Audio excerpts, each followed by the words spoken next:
Hi everyone, welcome back to another stream. Hope you're all doing okay. We've had a good weekend.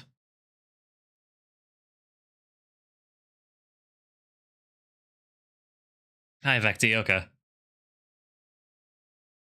So I think the plan today is we're just going to do PSO all stream. Basically, it'd be nice to play PSO normally after last week.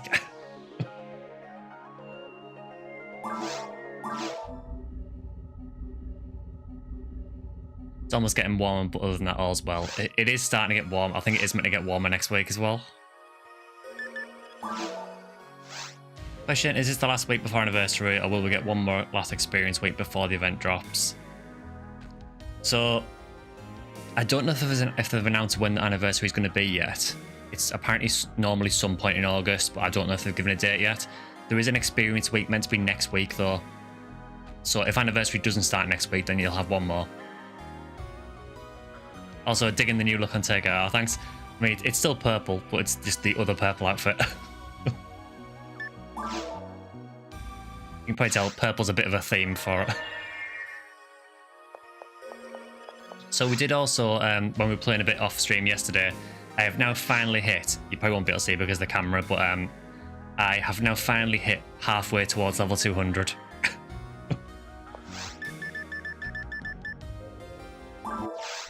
It's 35 degrees here the other day. I am so sorry. Again, the music skips. We're used to it now. There we go.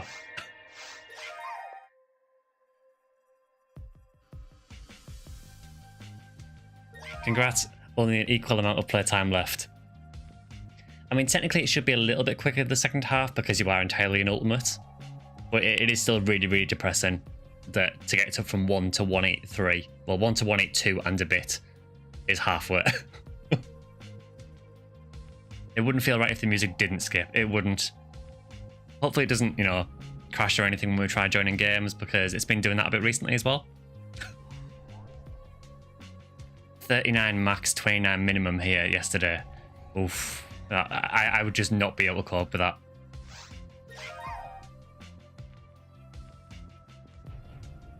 So RBR this week. So first of all, we have Rare Drop Week. So we can actually hunt things, which is nice. And we have RBR. So it's Endless Nightmare 4, which is Ruins. We've got Sweep Up 5, I think it is, which is Temple. And Sweep Up 10, which I think is Crater. I did them all a little bit early on. The Temple quest actually isn't too bad. The F4 quest I'm not a huge fan of, but it is really good for our Starks. And the Episode 1 quest is good for basically anything in Ruins, apart from Sorcerers. So yeah, I think... Do you want to start things off? Maybe do you want to do the Episode 4 RBR quest and try and do a run for Limiter maybe? Because we can get Limiter from Blue for Last Arcs.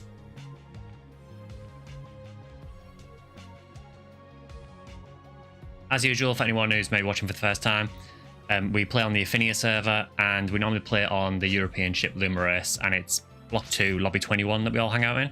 And anyone who watches, feel free to drop by, and I'm happy to play with people if there's space in the game.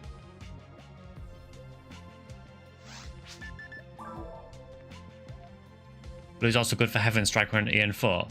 Oh, does Bluefield get it from Episode 1?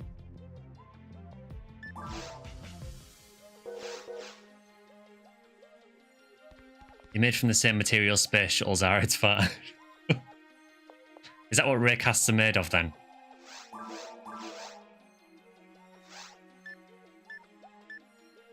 Tell you what, there does seem to be quite a lot more people starting to jump on here now. I know even early this morning when I was on here, there was about 220 people online. Which again is mad for a game this old. You're joining in 15 minutes or so. Yeah, no worries, dude. Completely random question, but have you ever played Castlevania? As a Metroid enjoyer, I've recently started playing it and it's got a lot going for it, like random drops and leveling up. I've never played an actual Castlevania game. The only one I've played that's similar to it is I played Bloodstained. Well, I played about half of Bloodstained, which is made by the same guy that made Castlevania. Pretty cool game, but honestly, I'm not a huge fan of Metroidvania games, really. Mainly because I get lost.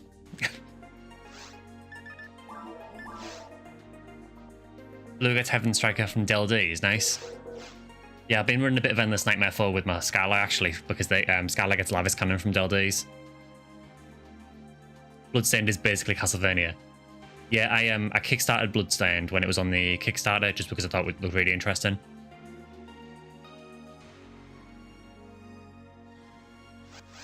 I'm boosting its popularity clearly. Hi, base player. So just while we get started here, plan for the stream for this, well, plan for the channel for this week. So on Monday, as usual, will be the members only PSP2 video. Following that, there'll be that video will then go live to everyone else on Wednesday. On the Sunday, following that, we'll have another PSO video and obviously another stream. Now, there may be another stream, sorry, another video at some point during the week, because I'm pretty sure that NGS gets the new Mars system recently. It might be this week. I can never remember if it's this week or the next week. But when that lands, I'll do a video covering all the different elements of the Mars system as well. Yeah, we've got a VI drop already. It was literally the first enemy, I think.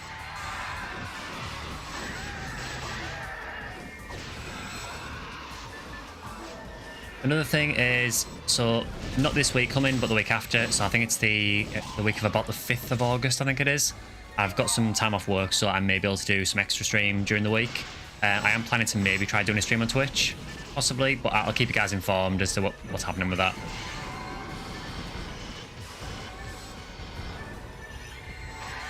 My Twitch, if you're wondering, is just twitch.tv/SectionSkyly. It's exactly the same.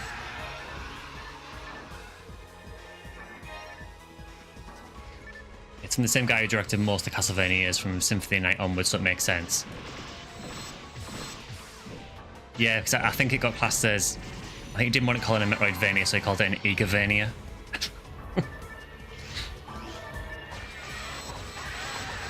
Is it episode 3 and 4 on GameCube too?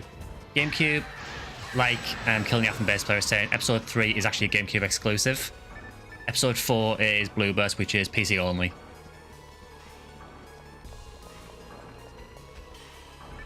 So as stupid as it sounds, there is no way to play all the different episodes of PSO on the same console. I mean, you could technically on PC with emulation, I guess, but... kind of feel like that's cheating a bit. Just in case you don't know as well, Bullish, episode 3 is totally different to these games, so it's a card game, it plays completely differently. So if you want this kind of gameplay, you want to be looking for episode 1, 2, and 4. So I would just go with Blueburst, honestly, because Blueburst tends to have the highest retained player base. And it makes more sense, honestly.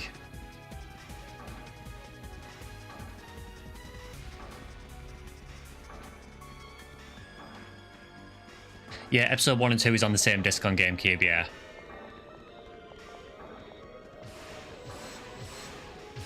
Essentially, the easy way to think about it is that episode 1 is basically pretty much everything that was on Dreamcast. But it is all rebalanced for episode 1 and 2. Episode 2 is the new stuff that was added in GameCube and Xbox, because it is also on Xbox as well. And then episode 4, Blueburst, is PC only with another new episode. To be fair, episode 3 does carry over, so it doesn't carry over anything between the episodes, so it's more like a spin-off. Kind of. I mean, it does add to the actual lore to an extent, so it does explain kind of what happened after the Pioneer project. Oops, someone just found a Mega level 30 disc. That is extraordinarily rare.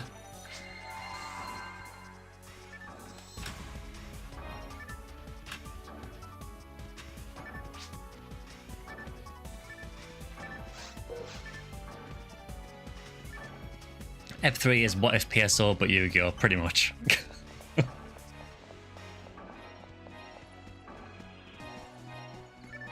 Just subscribed, appreciate it. Oh, cheers, dude. I've got a foot on Crystal. I need to try and think about how the overlay is for PSO, because there's a couple of things with the way the overlay is at the minute that are a little bit annoying. I also just realised that I'm the only person with Shifter and D-Band. Well, I think Zale has it, but it's level 15. But yeah, there's a few things with the overlay I could do with adjusting a little bit. So I know the part at the top, like where the channel name and the recent subscriber is, that gets in the way a little bit when there's a banner, so you can't really see the banner that well. But if I move any further down, it'll be blocking my health on the map. So I'm not really sure what to do with that at the minute. And the other thing is, where the chat is at the minute is basically exactly where this server shows the drops, like the rare drops. So again, it's just trying to figure out what the best option is.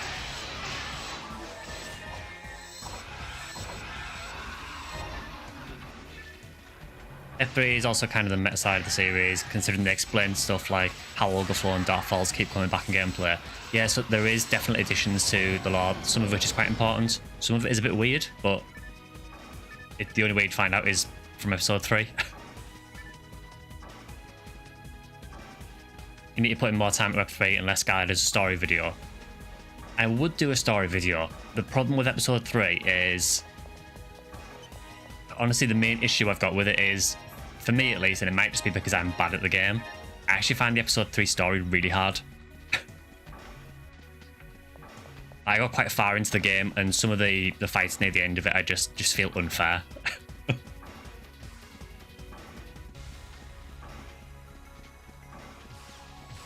Would you be able to have the chat just under player 4? That is an option. I could move it there, potentially. I'll do it after the stream, though, just so that I'm not messing around with it now. But that might be an option, yeah. I'm trying to, there's not really anything else that goes there. I mean, I guess there's a bit of the menu, but that's not a big deal.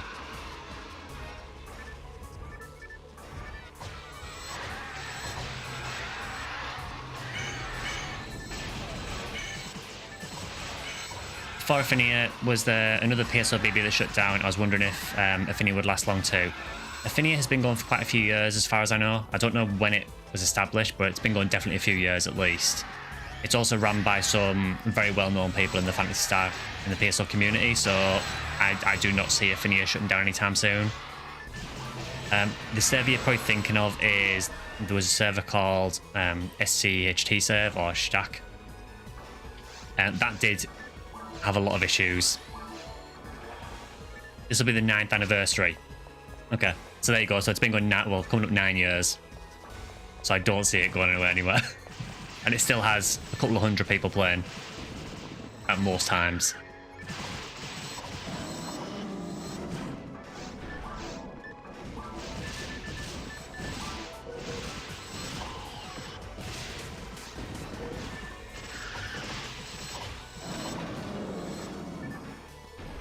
Played it recently, it's genuinely a good game once you learn the mechanics properly. The story is great too. The story is really, really good in Ep 3. Oh cool, we got a red coat from these boxes. Actually quite a high stat one.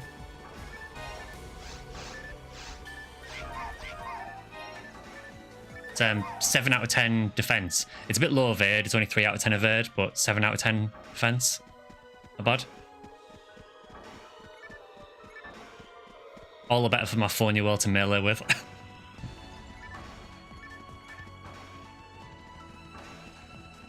Yeah, so like Yami said there is Stack, there's Ultima.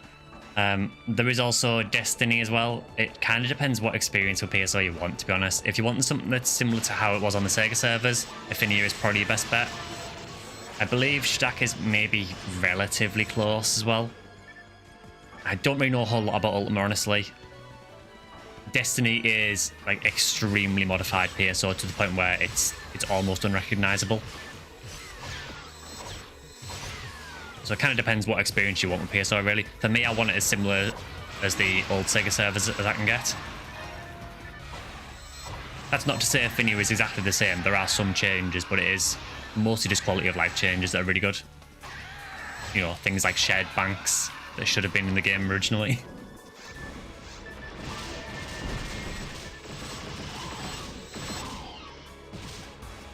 Yeah, if chat needs any drops or anything, check in, just ask Base Player. He's the resident drop chat keeper.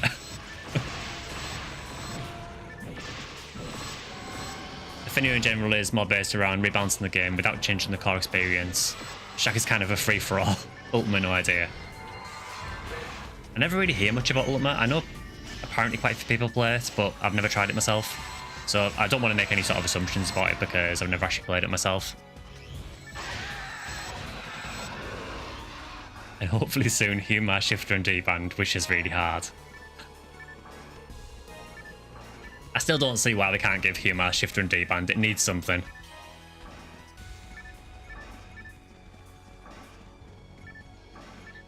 Just level 15, that'd be fine.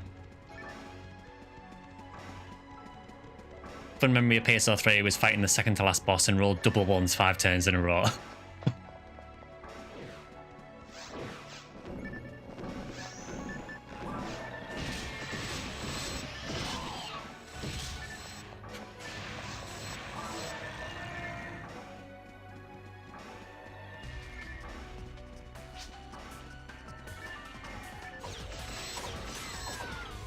Give Humor Glide Divine debuff range.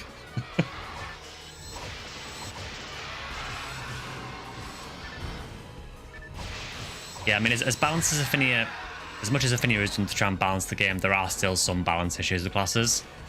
I think it's well known for PSO players that Humor has some issues, particularly with soloing. In a party, honestly, it's fine because pretty much any class can work in a party, no problem. For solo, it's a little bit difficult because you don't have your Shifter and D-Band. You only have level 15 tech, so your tech animations are a little bit longer.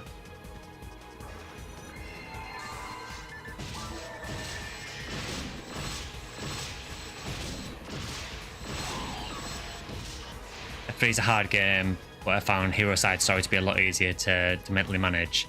Yeah, I think I found Hero Side a lot easier as well. The Arc side was ridiculous. I thought that was brutal near the end.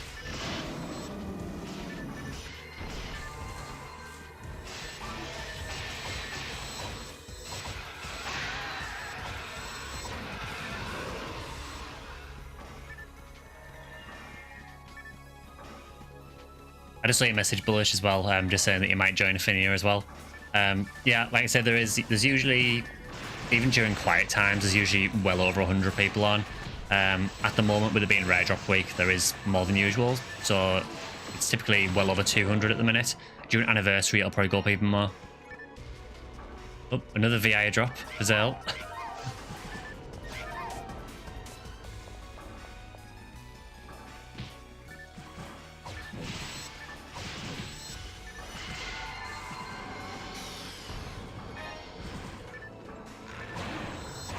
In Alternate Universe, PSO Episode 3 would make a great GBA game, and I've played the heck out of it on there. It is the kind of game, isn't it, where the card element of it would work really well translated to something like a GBA.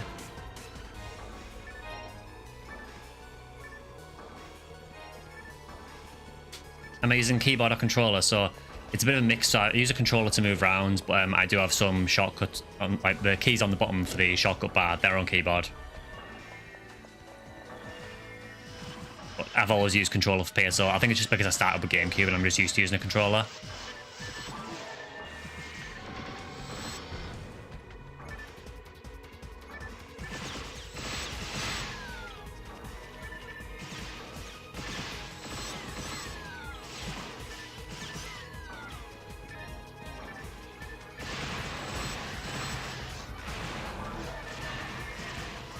Annoyingly, I switched my mag to a Uniworld min-max mag, so it basically has a lot more dex but less power. And because I've got that, I've lost a little bit of attack power, and I'm now at the point where I don't quite kill some of the enemies in one combo, and it's really annoying. I will get back there once I get a few more levels, but it'll work out better in the end. It's just that at the moment it's affecting my attack power a little bit.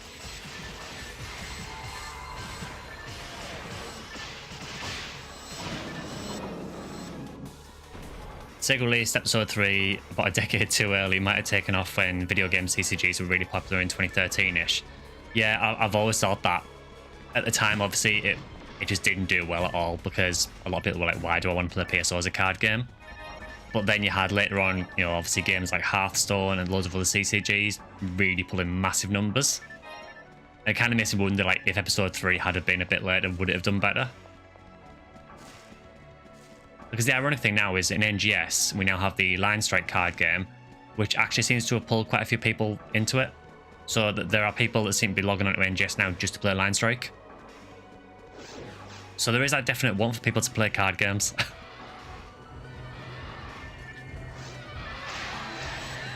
I may do a video on Line Strike at some point actually as well, because it's actually a reasonably interesting game. I do prefer episode 3 as a card game, but Line Strike is still pretty fun.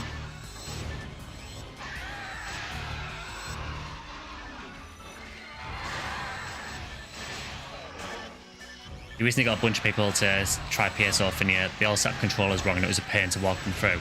That is honestly one of the most annoying things with Ephinea, just getting a controller that works well and getting it all set up properly. It seems like some work fine, but some just have loads of issues. And even among different people, it seems to have different results. I know Draken, for example, used, I don't know if he still uses it, but he used a Switch Pro controller. And I tried using mine and it just wouldn't work properly, despite using the same settings.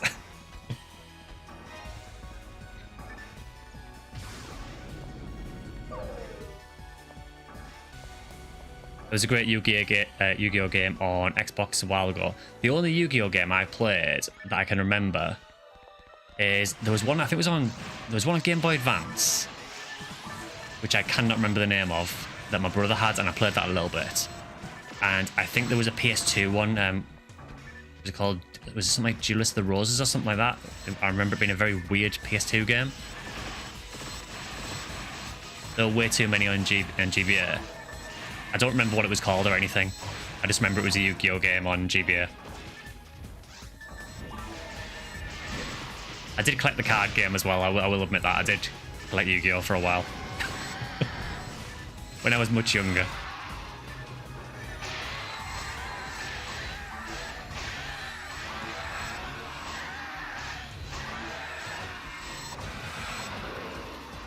Duelist of the Roses is peak Yu-Gi-Oh personally.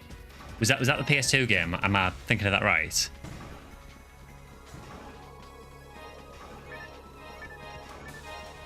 Again, it was my brother's game. I seem to remember that he got like 3 actual Yu-Gi-Oh cards with it as well.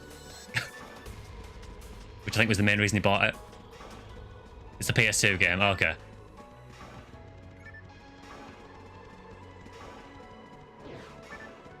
I don't remember a whole lot about Duelist of the Roses, honestly. All I remember is that it was meant to be kind of like War of the Roses, but Yu-Gi-Oh!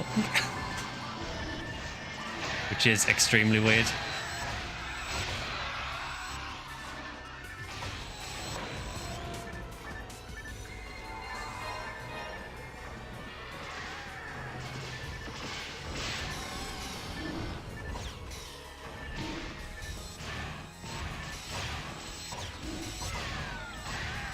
Yeah, I basically stopped playing Yu-Gi-Oh! Because it got to a point where I was just getting totally confused by a lot of the cards. I'm from the era where it was basically you had your normal monster cards, you maybe had fusions and rituals, and that was about it.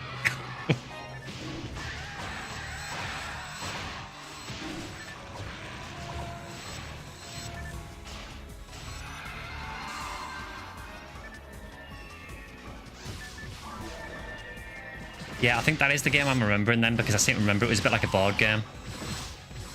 I just remember it being very weird.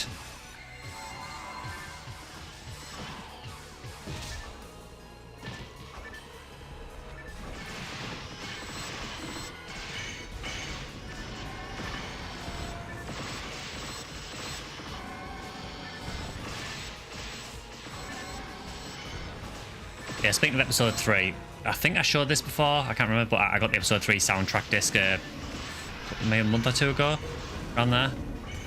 And that actually comes with a few actual episode 3 cards, which is really cool. As in physical cards.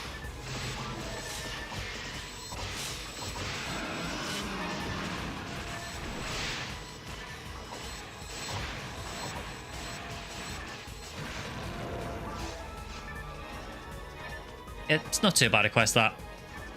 It's not bad for hunting Astarks, I guess.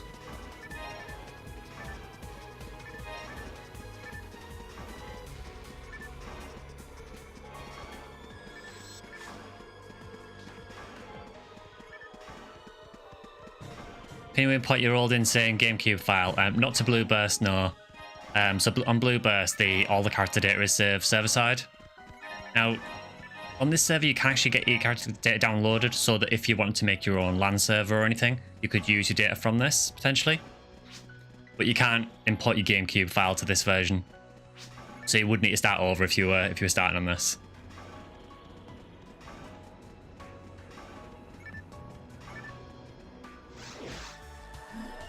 You stop playing Yu-Gi-Oh! When all your favourites start getting banned. Yeah, I kind of feel that because I remember I used a Chaos deck for a while. I think I had Lackluster Envoy at the beginning, and then it got banned immediately, pretty much.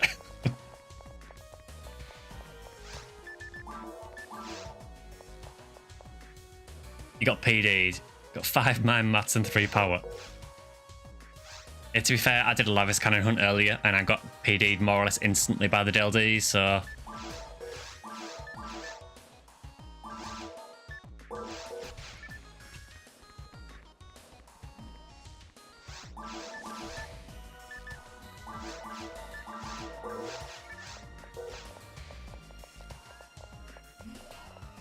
What about old event mags from those days? They're still available in BB.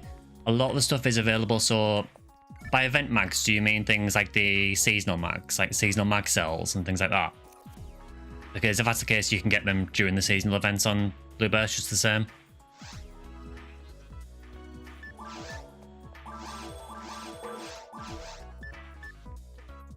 Yeah, so if it's anything from the Christmas Rappies or Easter Rappies or anything like that, you just need to wait for the seasonal event to start.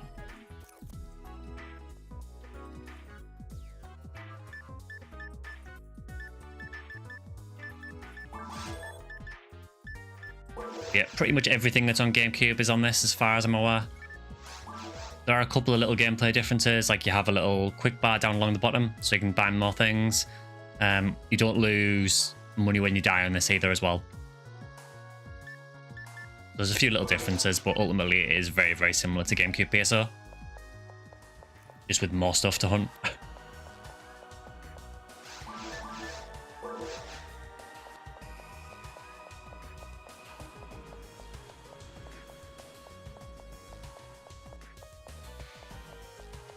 People keep asking Sega to re-release PSO 1, but I think Sega knows the game is in the fans' hands now. Dismantling that would be unwise. Modernized remake makes a bit more sense. Yeah, I feel like just remaking it, like a remaster or something, I don't know how it would go down, because realistically I think a lot of people who want to play PSO are already playing it. And I think it would damage Sega's image for PSO fans a lot if they took down things like private servers. So I could see them maybe doing, I don't know, maybe potentially doing some kind of link to PSO later, whether it's an actual remake or whether it's just tying in a PSO event to NGS or something, I don't know. See, you haven't dropped the laser sky, you're trying to help Minsk recoup their losses from last week. To be fair, I gave them $500,000 after last week's stream.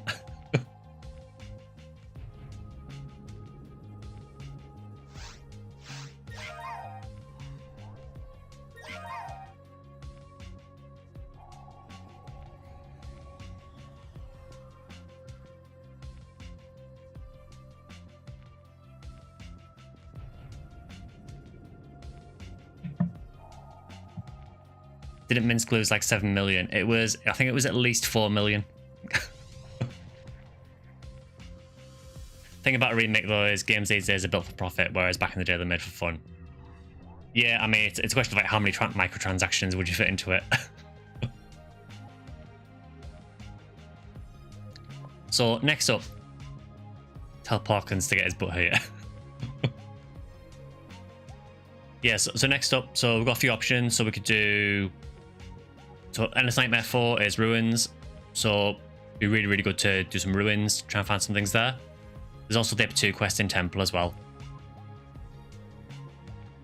There is also, as it is Rare Drop Week, there is also the usual stuff like Pointer Disaster and TDF as well.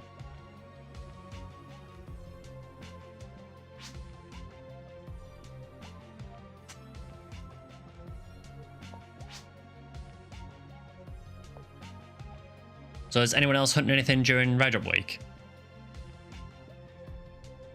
A remake would probably take out the jankiness that's a big part of PSO's charm too. Yeah, it's kind of weird, isn't it, that there's some things in PSO that just make it feel very, very dated. But you kind of like it because it adds a bit of charm to the game. Just things like, even things like the camera control. I mean, I know Ephinea have added like an analog camera control that you can enable. I haven't because I want it to feel like PSO. You wanted Mind's RBR for V101.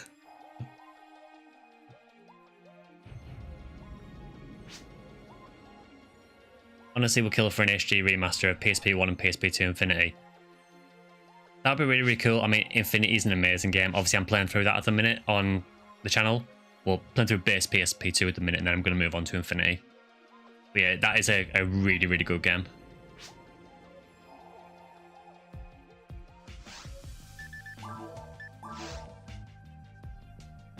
You just want to see something really rare drop right now.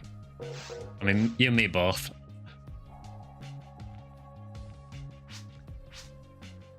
Well, is there anything in either Ruins, Temple, or... I mean, I suppose we've just done Creator, but is there anything in Ruins or Temple that is very rare that anyone's wanting to hunt? We don't have to stick to RBR either as well. We can go for something else. Bear in mind that it is Rare Drop Week, so we'll still have a boosted rate.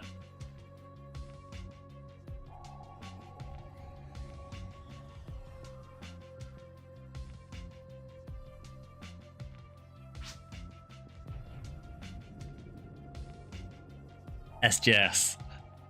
I mean, I'm always down to hunt SJS.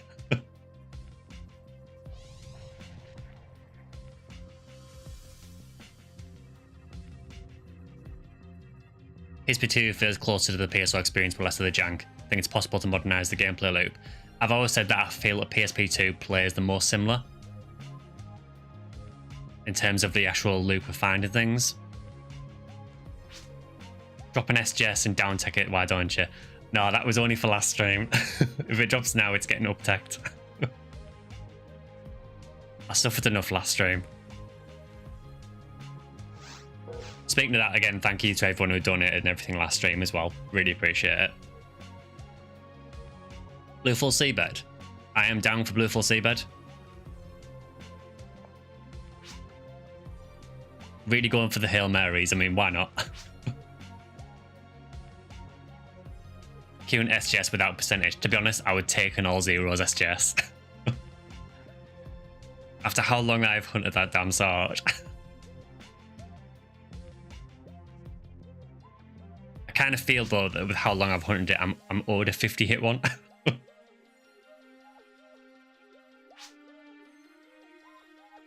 Last week an SGS would have cost you 100. Yeah, because you said, didn't you, that you were going to donate £100 if an SGS dropped.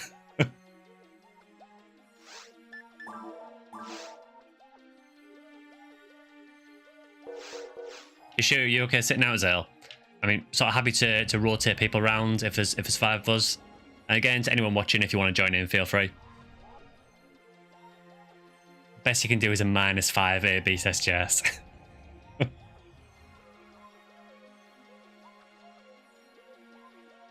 Yeah, I mean, if you want in, if you want to go for Blueful Seabed, could do something like Phantasmal World 3. Or there is Lost Charge Vulcan if you want to do Tower. Fair enough, Zale, yeah. If you're happy to sit out, that's fine. All I could do is a hacked SGS with a VIA special.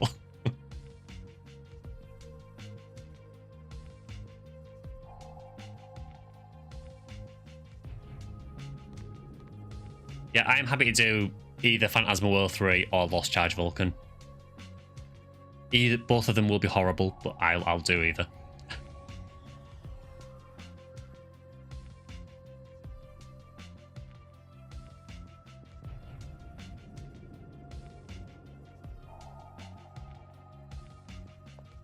Yeah, I mean, honestly, I can't remember the episode 2 quests in PSP2 Infinity that much.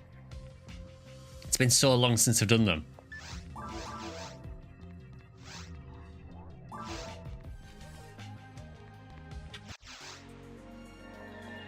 Okay, PSO playing good so far. I've had a bit of a problem with it over the last few days where it just keeps freezing when I'm joining games sometimes.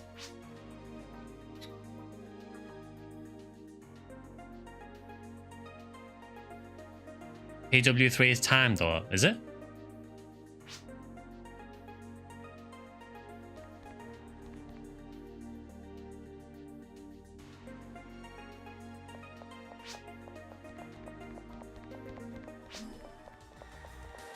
I didn't think PW3 was timed. I could be wrong. It's been a long time since I've done it, but I have a suspicion it's not.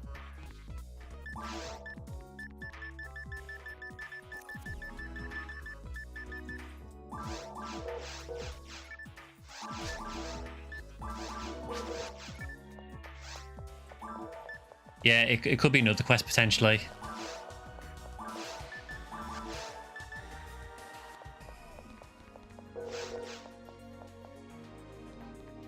This will be fun. Ultimate Seabed is always rough.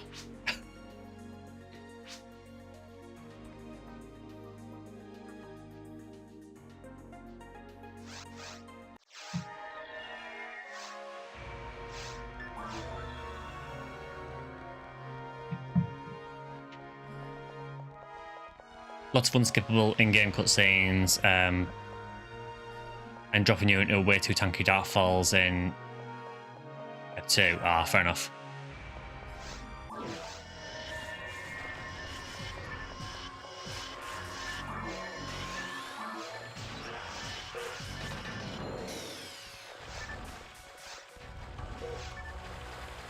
Yeah, no time about looks of things. Must be another quest.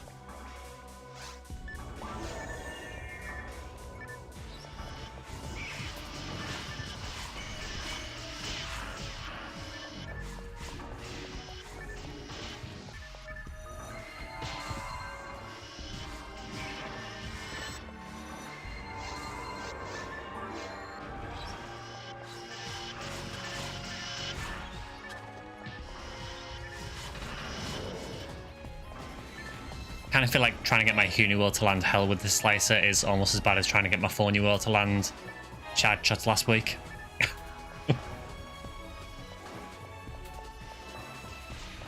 Good to see this slicer out. Yeah, I remembered it existed. Considering the amount of time that I put into getting this slicer, I've barely used it. I should try it on my Ranger, really honestly, because I think she's probably got the accuracy to use it well.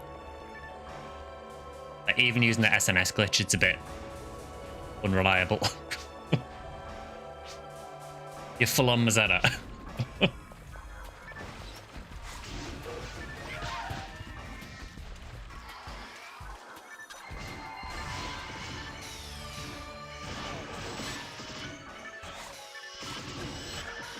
have no idea why I'm trying to use hell on a Delbite. It's never going to work. Like, ever.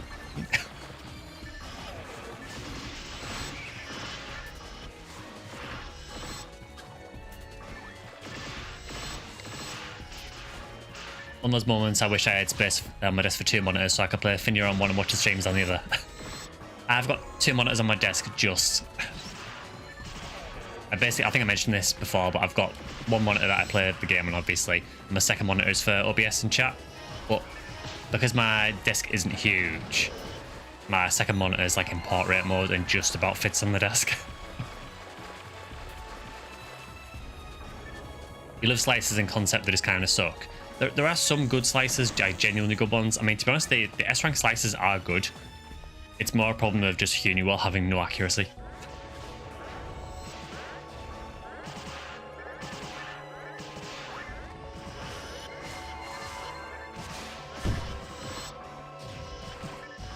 At least in PSZ they're better balanced. Yeah, I may play a little bit more PSZ at some point. I don't know if there'll be another video anytime soon on it, but it was a pretty fun game. You can probably tell if you watched the video that I wasn't particularly enamored with the combat, but I think a lot of that was down to the weapon I was using. Or rather the weapon I was given.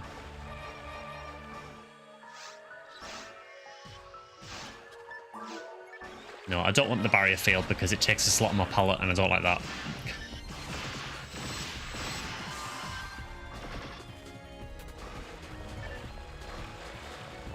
Yeah, tell that to Braveman. Yeah, Disco Braveman is ridiculous. If you get one of those with hit, it is ridiculously good, especially in blue burst as well. And even more so if you use the 13 armor. It is disgustingly strong. I do like how that Delbiter charge hit me when it wasn't really moving.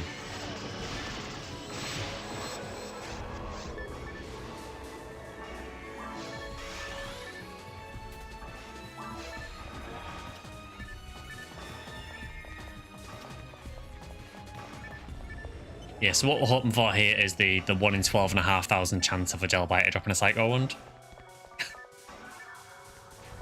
Well, it'll be a bit better at the minute because it's rare drop week. But it's still awful. But still one of the better drops.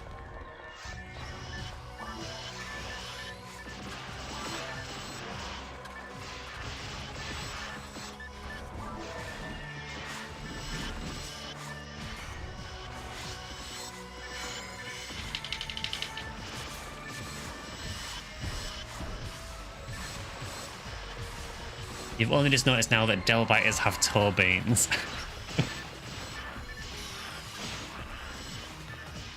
That they do.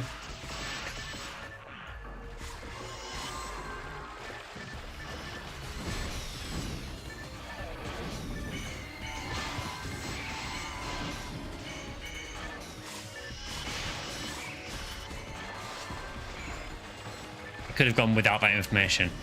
I think I could have done as well, to be honest.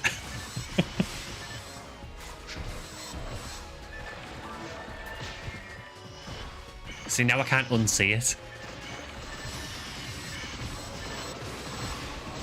There's actually two Delbiters there. They were just perfectly on top of each other.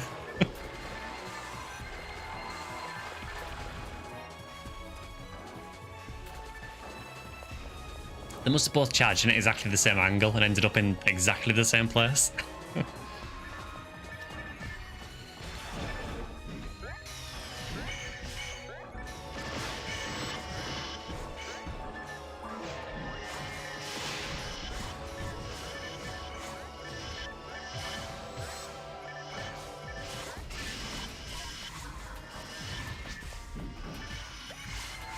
Sinners have toe beans in episode 1.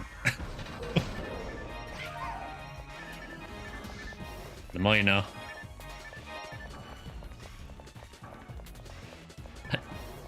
Purveyor of innate knowledge since 1990.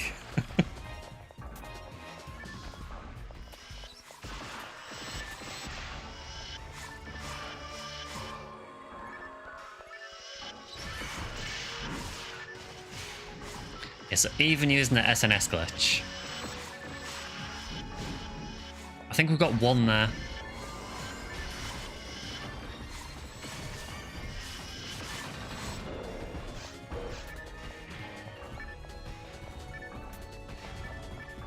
Yeah, I don't know, to me, I know a lot of guides and everything say that hell weapons are really, really good on Uniworld, but for me, I feel like you kind of need them with hit. Now, admittedly, I am not using V501 or anything, so that will obviously have an impact, but I just find that with Uniworld, your accuracy is so unreliable when you get to areas like this that it's just very, very hard to rely on things like hell. Zaylas have 64 EDK. That's actually quite low, isn't it, for multiplayer?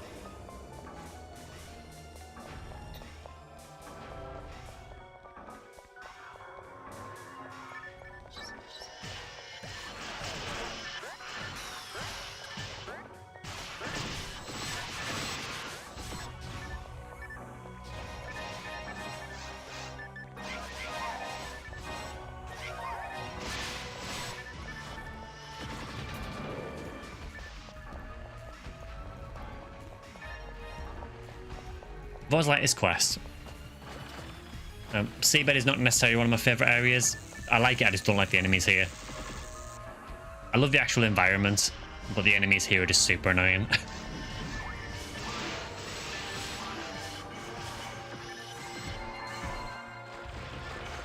But I actually do like this quest.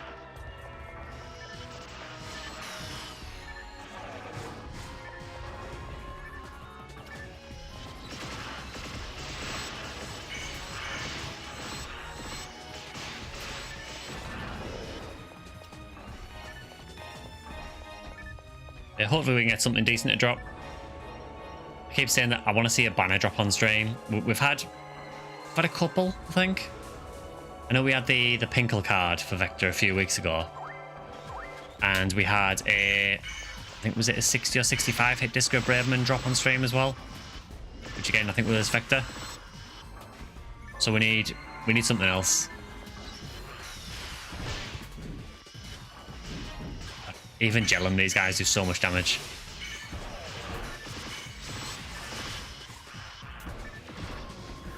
A drop for rare drop week, that's kind of rare.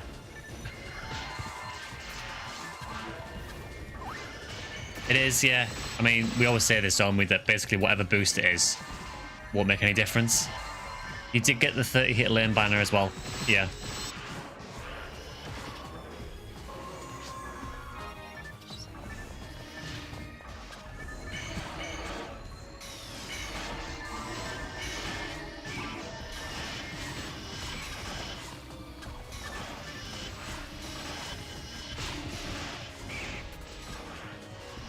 Well, Vector is in the party for the Vector look. He is.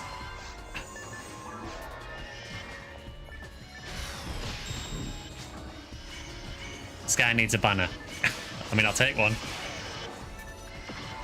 Although knowing my luck, it'd be something like relatively useless, like Book of Hit together.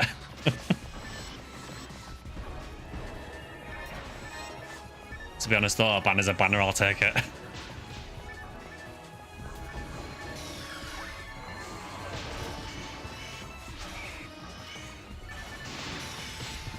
You probably lost your luck since you didn't play all week. Don't say that. We need it at the minute.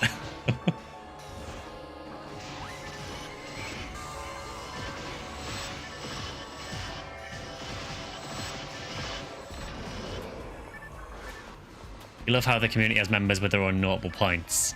I think that's one of the advantages of having like a relatively, I'm going to say relatively small, and I mean that in comparison to like some other streamers. I realise that for a PSO stream, this is probably actually one of the slightly bigger ones, to be honest. But you know what I mean? We have what I would say is like a tight-knit community, I guess.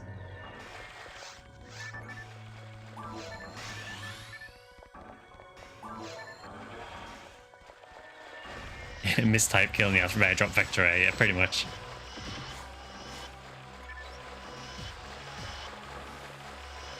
Well, rare drop for Vector, definitely. I can't comment about killing you.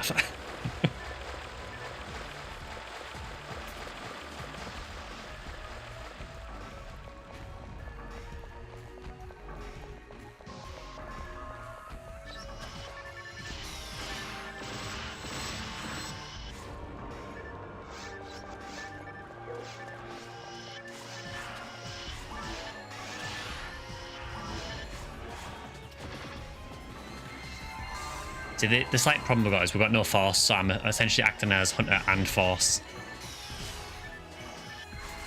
Which thankfully is what Ephinea World is quite good at. All your luck goes to Vector.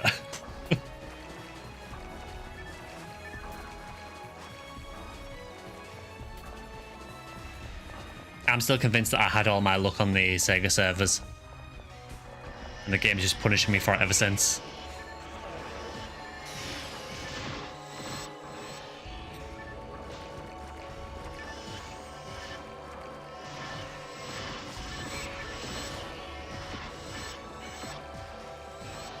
The only downside of this quest is it has Del Depths in it, and Del Depths just suck. I hate them.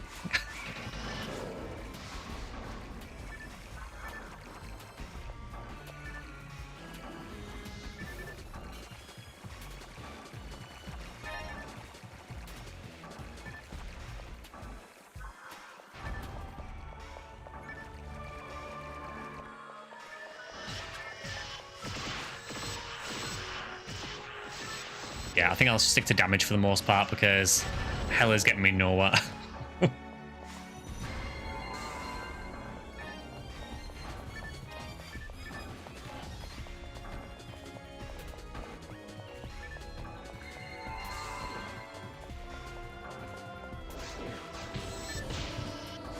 That's a really dirty spawn, that.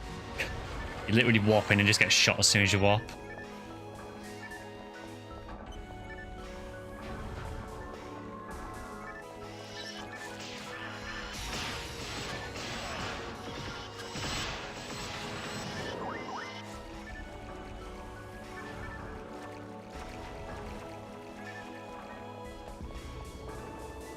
It's nice to do a bit of episode 2 though. I know typically on stream we tend to alternate a lot between 1 and 4. I think that's just ultimately because a lot of things we're after tend to drop in episode 1 and 4. But it is nice to switch things up. Speaking of switching things up as well, I think from next week we'll probably mix up the streams a little bit more. I'm aware it's been very, very heavy on PSO lately.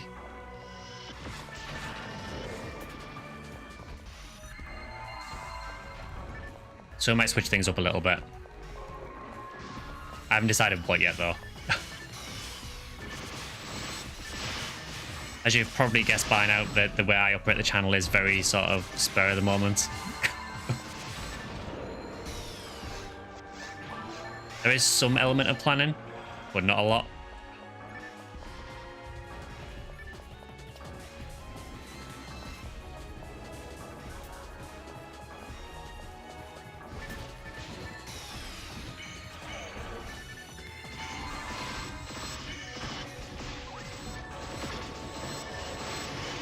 PSO fluid.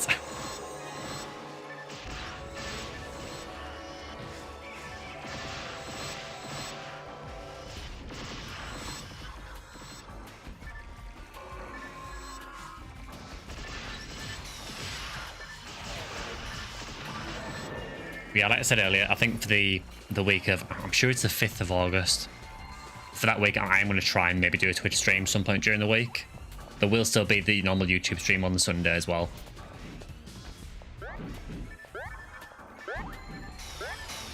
And again, just a reminder that there might be an extra video this week potentially. If I get a chance to do the one on the NGS video for the Mars system. If I get a chance to record that, then that'll go up some point during the week as well.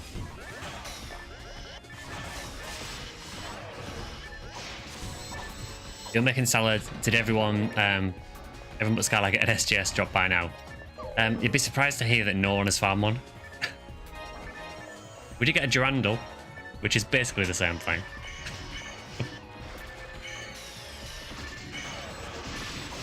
You just got your Twitch load, a different username, but you now have it. Oh, cool. What I'll probably do, bass player, I can discuss it with you after the stream if you want, but if we do a Twitch stream, if you want to be a mod over there as well, just let me know and I can sort that out for you.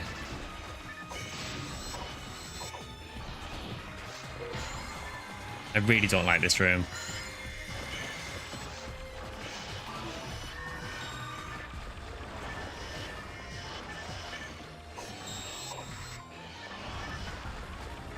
I'm still convinced that when they designed Del Depths, the brief was basically, how can we make the slimes from episode 1, but make them even more annoying? Yeah, let's give them, freezing traps. Let's make them have super high evade. Let's make them have really high level Megadin ultimate that instant kills you. Sounds good.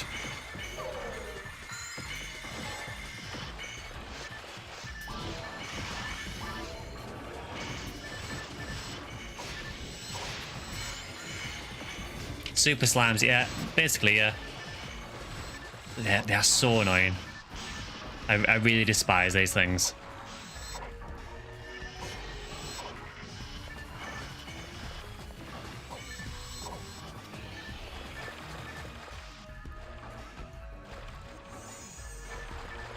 This room is just full of them as well.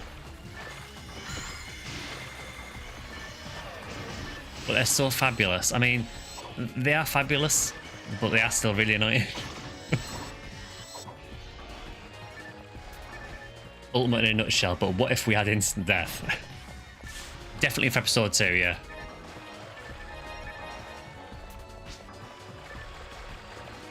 You got 2 casts easy, yeah.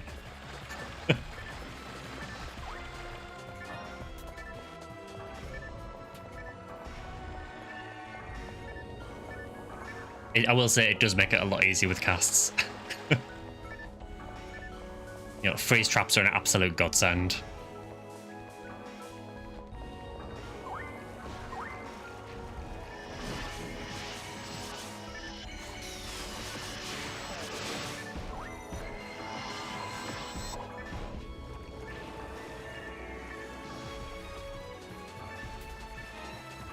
So fabulous, the Campy Glory makes your heart stop. Also the Megid. Mostly the Megid.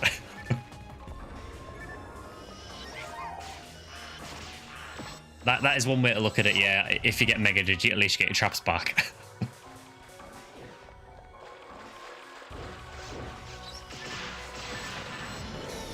Yeah, Frozen Shooter does make them a bit easy to deal with.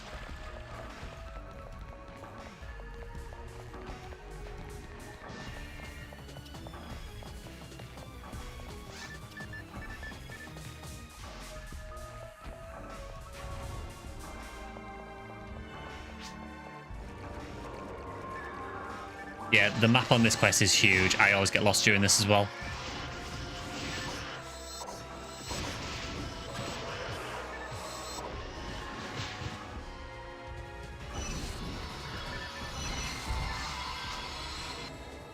I didn't have a chance to do anything, but at least I boosted it. So somehow we fluked a Photon Blast.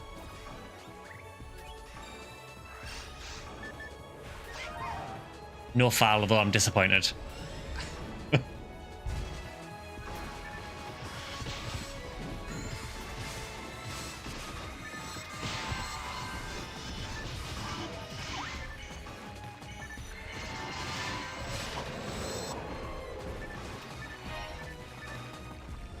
The meeting went, we have hard enemies, but they're mostly the same. How do we differentiate them from normal or very hard? Next designer takes a massive drag of a joint and goes, hear me out, instant kill. Your video said don't go with Fowler. That was before my eyes were opened.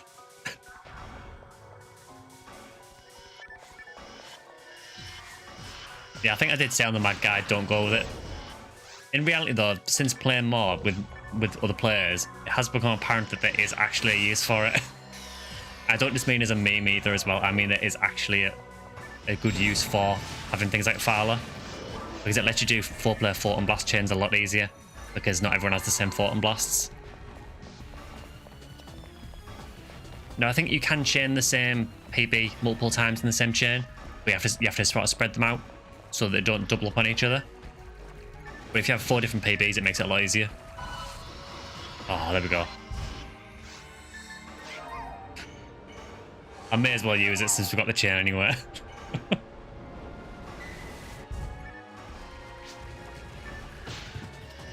You boosted it, we will get Psycho Wand.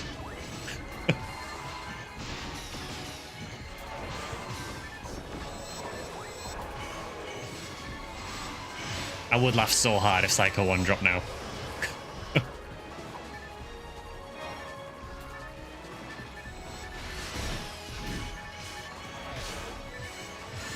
I realise that on stream you probably can't really see anything.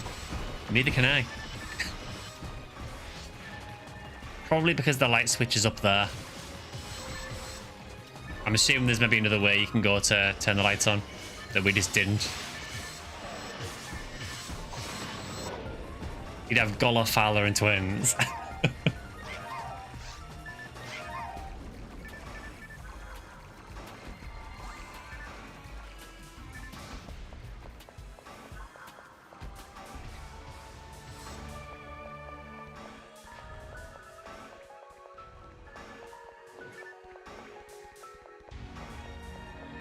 You always tell when you're playing PSO when every time you get to an intersection like that, you always just check the way that you can't get in, just in case you can walk through the wall. Tip the pipe. I might actually. I'm going to drop a pipe in the corner actually.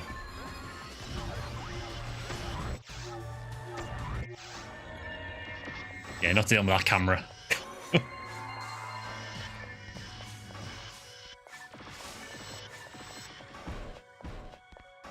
I feel that whoever designed the camera for these kind of quests in the last rooms is probably the same person that designed the Del Depths and Control Tower.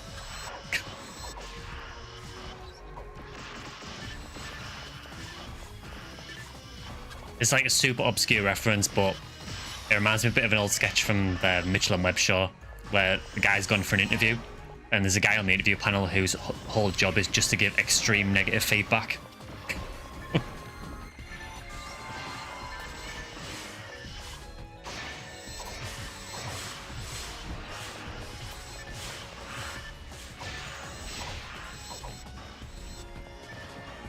Never had an issue with the camera. I like how it adds a sense of this is a big fight. It does. The main problem with that camera though, honestly, is you can see at the moment with the camera I've got, I do actually have a little bit of visibility to sort of the peripheral of my character and a little bit behind. So if an enemy tries and sort of creeps up behind me, I can usually see it. With the way that the camera adjusts itself in these quests, you lose all of that. And it makes it really hard to sort of keep track of where some enemies are. Excellent sketch, you've seen it. Yeah, he's basically just swearing at the guy constantly through the entire interview just to see if he can handle it. And if I remember correctly, I think it ends with him throwing a typewriter at the guy.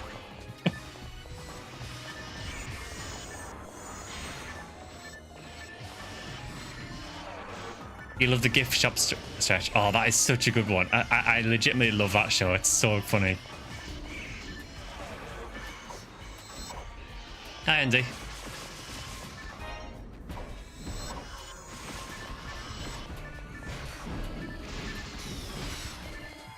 Yeah, I think the other one that always makes me laugh with that is the one where they're holding a meeting and someone mispronounces something. And the guy just starts shooting everyone that mispronounces.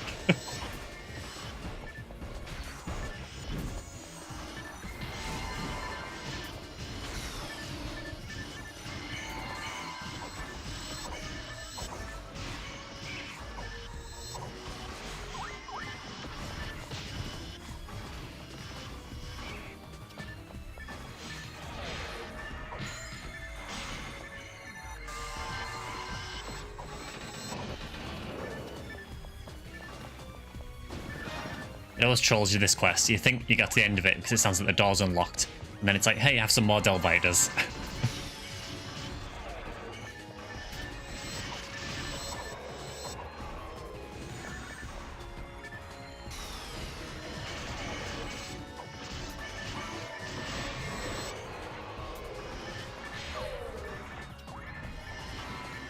Oh god, the Del Depths are back.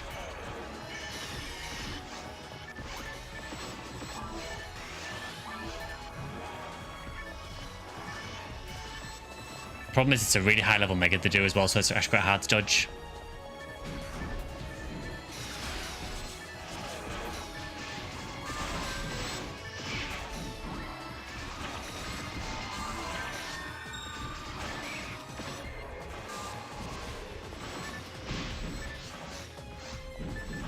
These guys have the same annoying thing as the bringers as well, where when they hit you, they de-equip your weapon.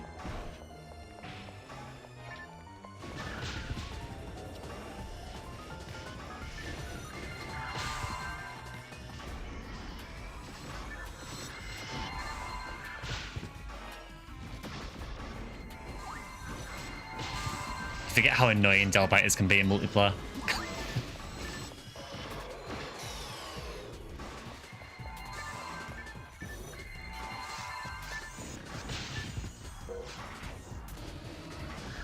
I just kind of feel like you spend most of the quest on the floor.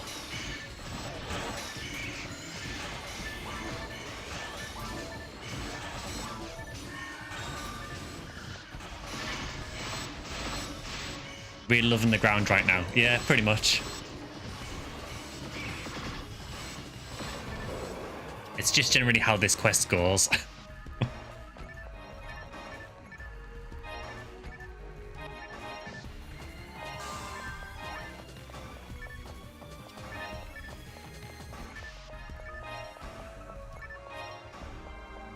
Yeah, I do genuinely like this quest though. It is quite a fun one. It feels like it's difficult, but without being too ridiculous. If I lie down, maybe they'll stop hurting me.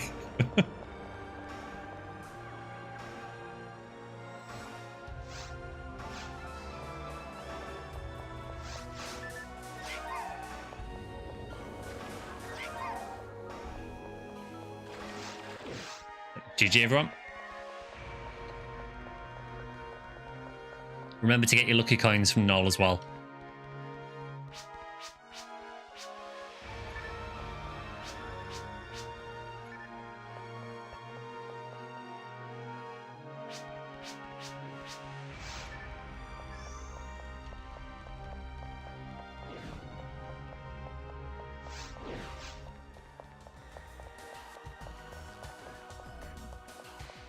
I did actually spend all my lucky coins recently just to see if I could get anything good, and I got pretty much nothing. I think I got one of the god shields, and that was about it.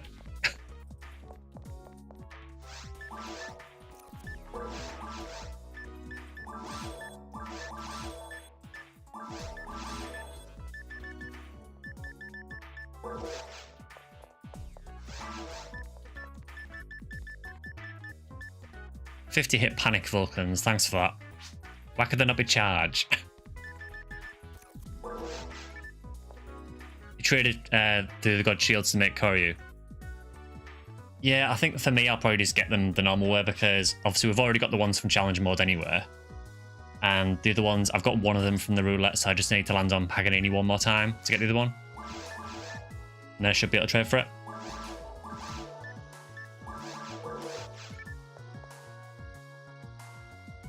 Going back a sec, more than happy to mod on Twitch. Evening streams, UKTM are always best. As hopefully you'll be starting a new job in 2 weeks. Good luck with that as well, dude. Yeah, I know you've been through quite a bit recently with the job, so yeah, fingers crossed for you.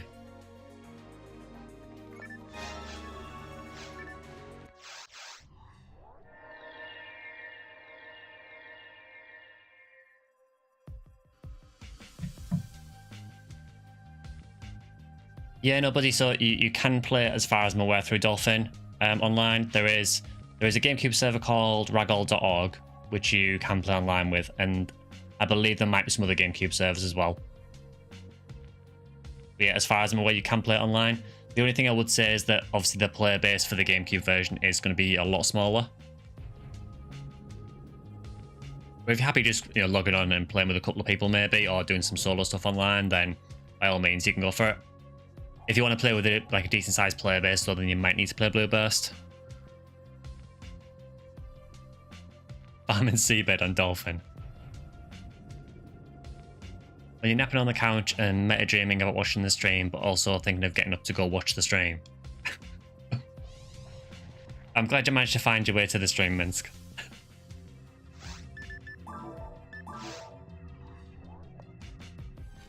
Sure is rare drop. Wait, you got a VI and a Durandal. Yeah, I got nothing. So rare drop week as usual, you know, paying up big time. To be fair, I suppose I got a red coat, I guess, in the last run. So that's something. Should have taken the V502 from your raycast. You got nothing both runs. I refuse to believe, Vector, that you're going to go a full stream without getting something uber rare, because it seems to happen every stream. They really want your money, don't they? Apparently, yeah. I mean, if they drop me a VI with like 50, 60, 70 hit, I'm all for that.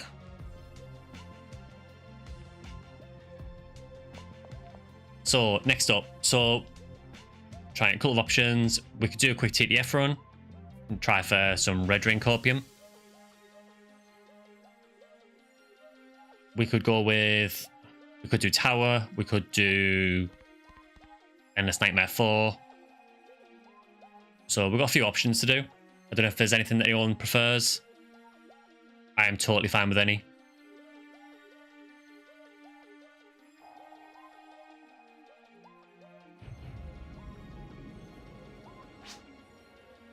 You'll take the 70 hit VI.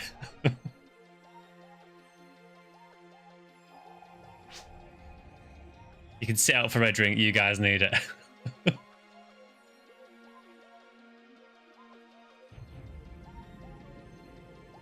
Yeah, well, do you want to do, we can do a quick TTF then. I suppose we should do at least one per stream. Yeah, no worries, Drac. Get 70% hit VI next stream after money grind. Yeah, that would pretty much be the case, yeah. Yeah, 10,000 to swing, and it takes 10,000 regardless of whether you miss or hit. But, you know, that's the price you pay for power, you know? It is the most one of the most powerful weapons in the game.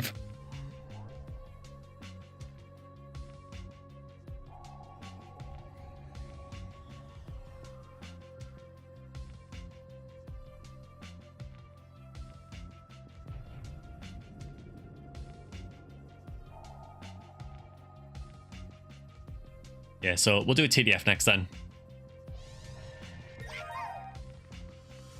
Like any good online game, money wins.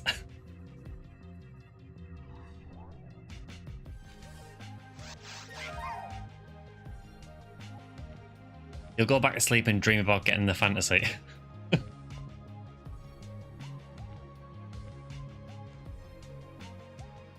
Yeah, Draken's community title is Master of the Backflip Logout.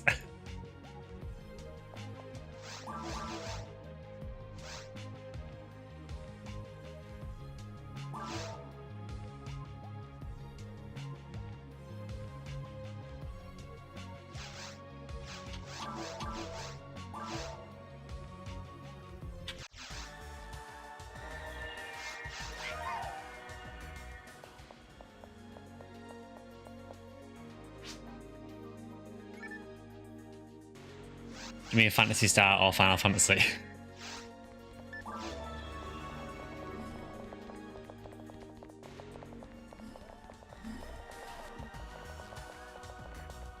Yeah, he's dreaming of things like 85 hit Disco Bravemans and stuff.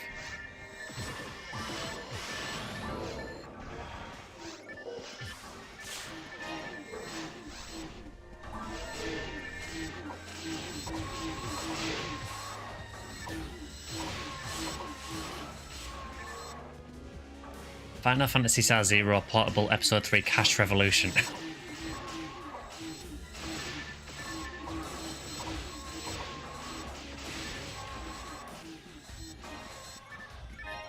Oh, look material, very nice. take that.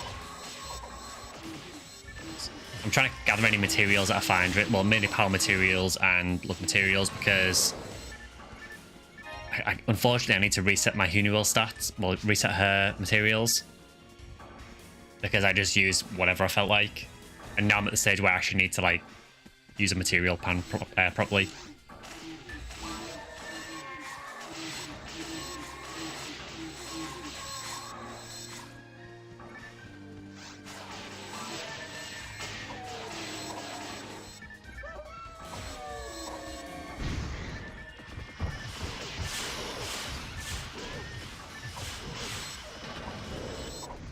Also, I was saying this before, but it's a bit weird on Ephinea. There's certain rare enemies on Ephinea that I still haven't seen.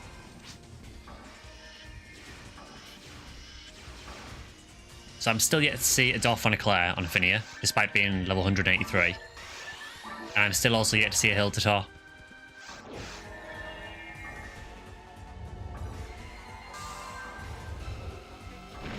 I saw them, plenty on GameCube and on Sega servers, but for some reason they just never show up on Ephinea for me.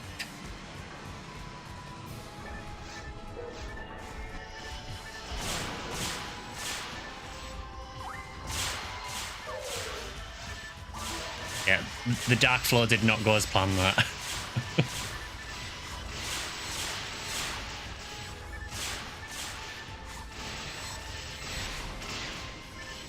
There used to be an actual MMO called Fantasy Earth Zero.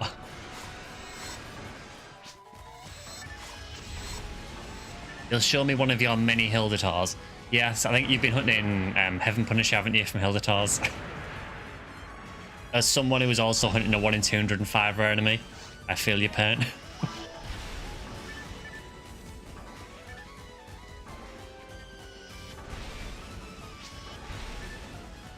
You have an entire Pokedex. What just consisting of Hildatars.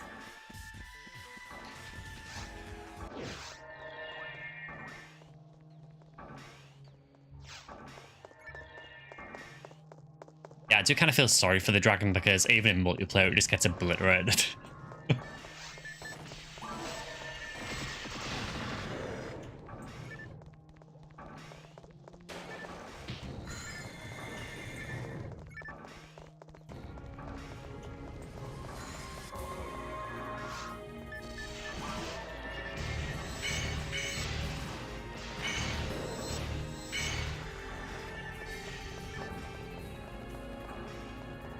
In an alternative universe where the Still Dragon is a rare spot.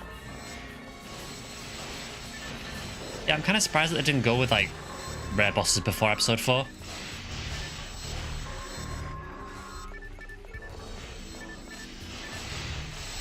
I kind of think that the idea of a rare boss is kind of cool. I mean, it's cooler when they actually show up.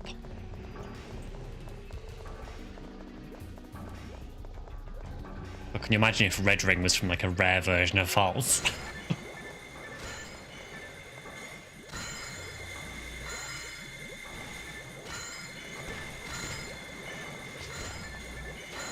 Fries in 8 Shambatons. I'm so sorry.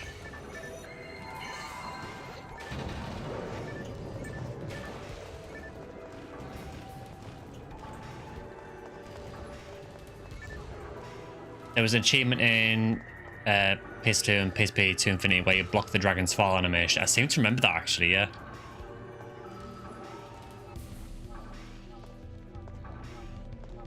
Yeah, it is very painful when they don't show up.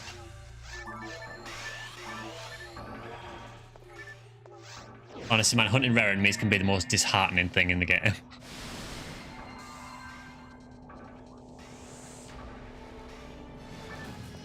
Yeah, you can vector. It works the other way for with Olgaflow as well. So if you use a red weapon against Olgaflow,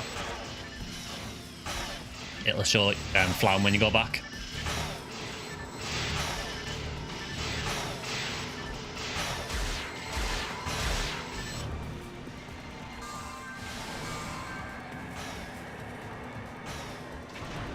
PS2 Infinity has an achievement for blocking Olgaflow's sword during the cutscene that gives you Flower and Shield. That's kind of cool.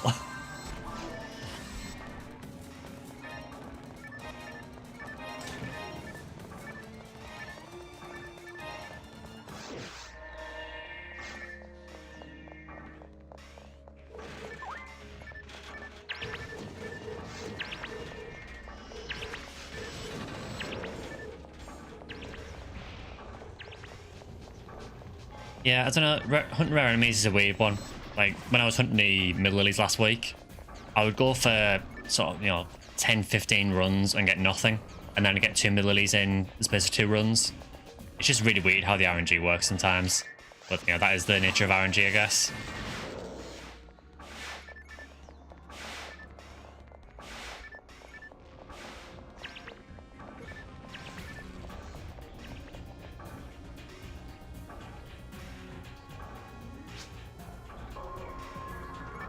Yeah, I saw your screenshot on the Discord actually, yeah, of getting 2 Palrappies in the same spawn. I've only had a similar thing happen once. I think I've got a screenshot of it somewhere. I think it was on Ephinea, but I did get 2 lilies in the same room once, in the same spawn. Oh, we got a banner. Not for us, but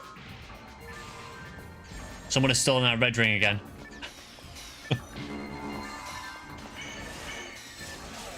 This happens every time we do TDF. We'll do a TDF and someone else will find red ring.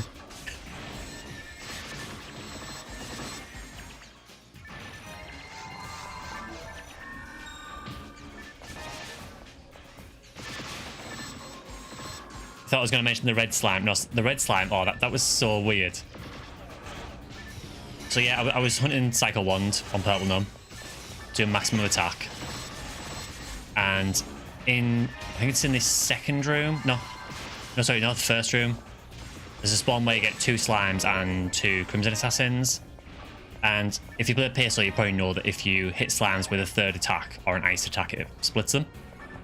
And basically what happened was I was shooting one of the assassins and one of the slimes got in the way of the 3rd shot. And it split into a red slime. I wasn't hunting red slime, I was hunting middle lily. I just randomly got a red slime. I wasn't even splitting the slimes or anything. It just randomly split into a red slime.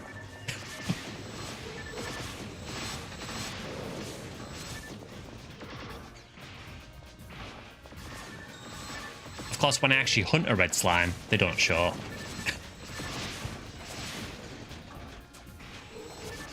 I somehow managed to get 2 amplifier of Zonde boxes in 2 neighbouring boxes.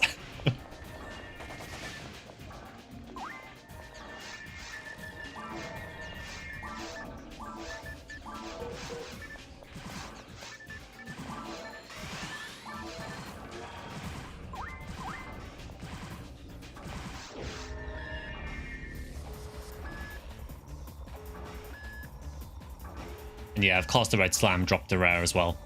Only a red Scorpio though, unfortunately, on Purple Numb.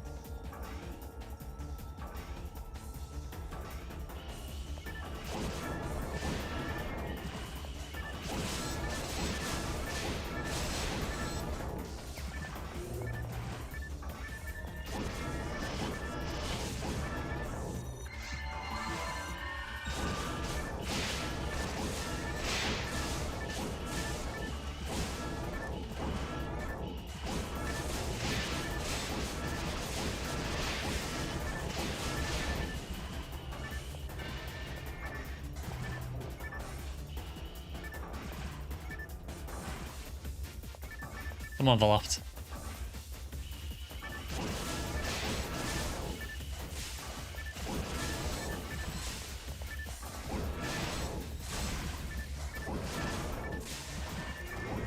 It's such a buggy fight this in multiplayer sometimes.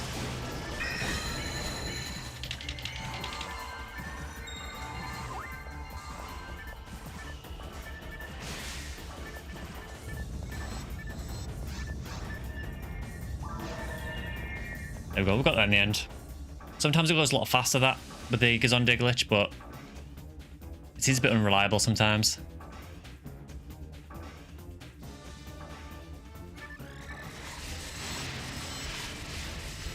Volop's fight is like the chunkiest fight in the game. It's definitely up there, yeah.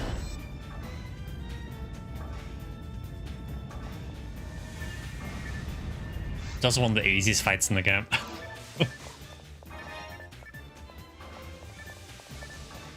It's one of those things with Volop where I don't really think like they thought the fight out very well. You know, bear in mind, the second phase has loads of targets clustered really close together. And no one thought, maybe if someone uses a shot or a slicer, it's just going to shred it.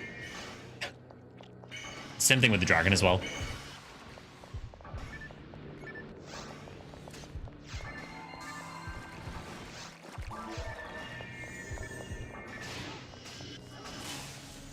One thing about where I live is you're no more than 20 minutes from a beach in any direction. Yeah, so for me, where I live so I'm in like the northeast of England, and basically my town more or less borders like 2 national parks. So, but I'm also very close to the coast as well.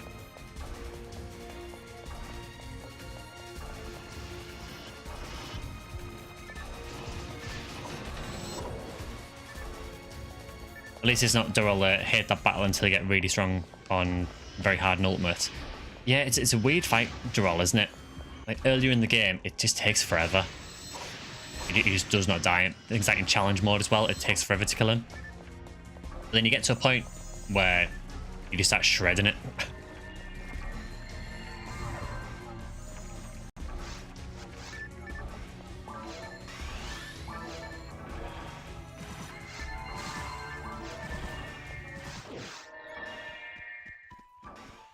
The wife and I will soon be heading out to walk a boardwalk and then beach. Ah, sounds nice. Are you still away from tomorrow? Yeah, so as I say, from like 5th of August, I am off for work for about a week. I don't really have anything planned. A lot of it is honestly just catching up on channel stuff, but it's nice to have a break from work, really. From my actual job, not my YouTube job. Well, not that this is a job at all, really.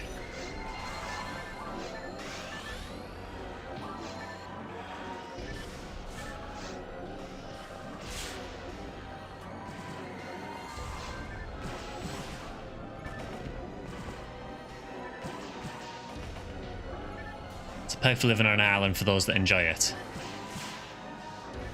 Yeah, I can't complain, really. I mean, I will say, although I am close to beaches, some of the beaches in the UK are not brilliant. They're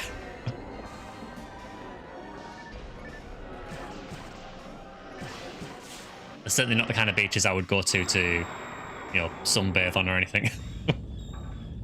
Or catch a disease or something.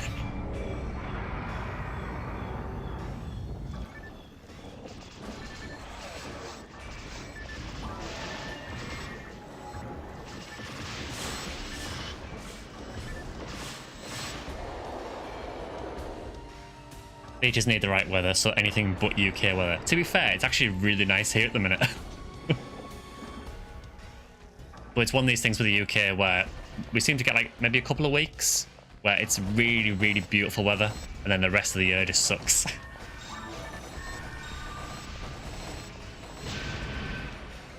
Ow.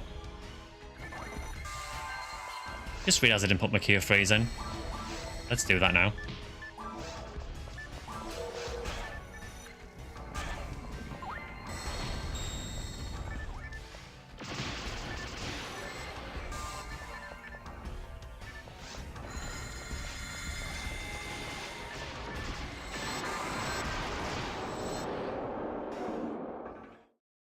No winter colonization happened.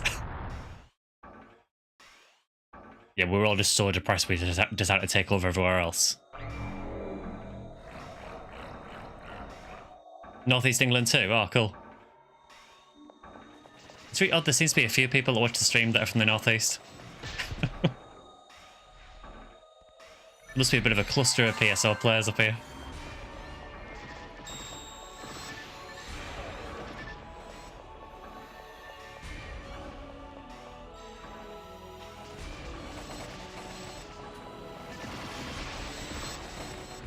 Yeah, so Fault's just getting absolutely obliterated, more or less.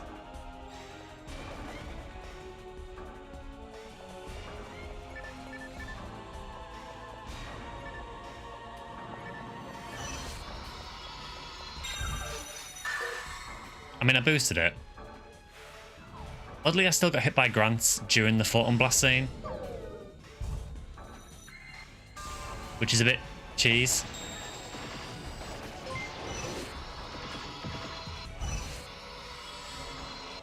I don't even know what's happening with the photon blast now. Oh, thanks for the sub.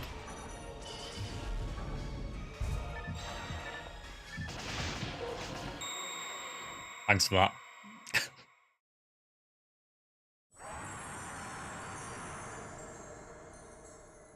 Do you watch Look North in the evenings? No, I don't really watch the news, particularly at the minute. I don't particularly pay much attention to it because it's just never good reading.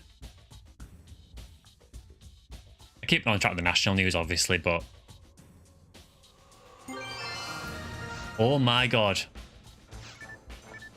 Oh my god. It's happened. We've actually got a red ring drop. Holy shit.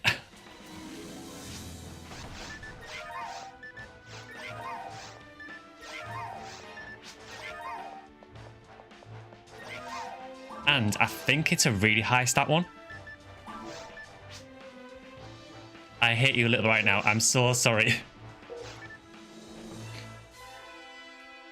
Oh, wow. Yeah. And we were just saying earlier as well how we need to Uber on stream. Wow. Yeah. Stream's done. We're going now. Oh, thanks for that, guys. Instant sub, such a good game. Definitely a good game when it's just dropped a red ring. Thanks, Vaults.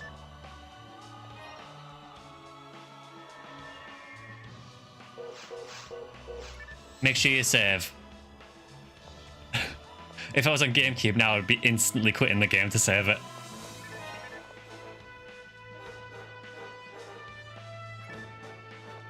Oh, that's amazing. I did not expect in the slightest to get a red ring. And I can use it as well, yeah. We just got above 180.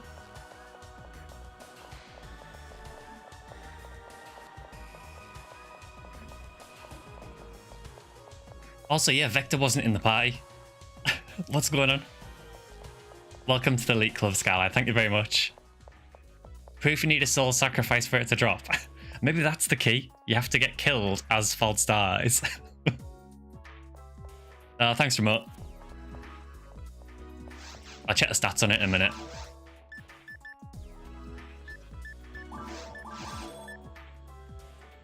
Thanks, Park.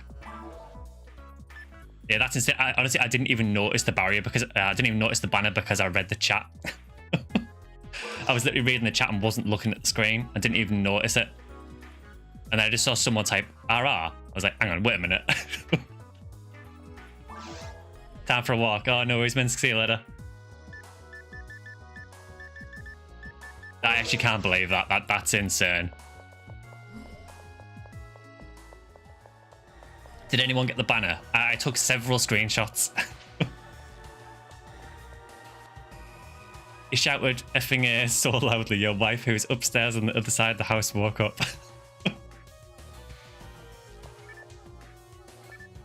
Alright, let's see what it's actually like. So I will deposit it in here first.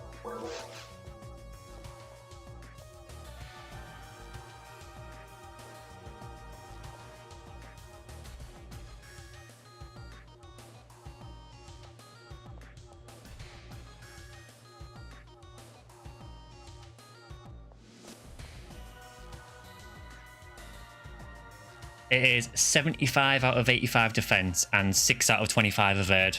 So it's a very high defense one. 75 out of 85 for defense. Wow. I will take that. I will take that any day of the week. Ephinea noticed, due to unforeseen consequences, we're now doing a 24-hour rollback. That would be typical.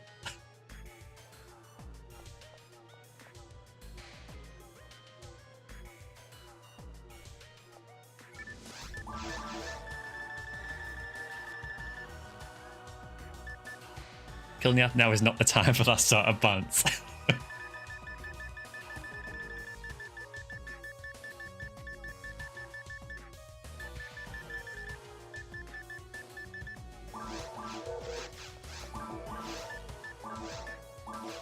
There we go. I love how basic the description is on it though. Just red ring. Looks like there are 7 colours. Yeah, I guess. I also like how there's no reference at all to red ring Rico in the description. At all. It's like, yeah, just work it out for yourself. Well, thank you, Kasami, for your service. Dark Falls paid actor confirmed.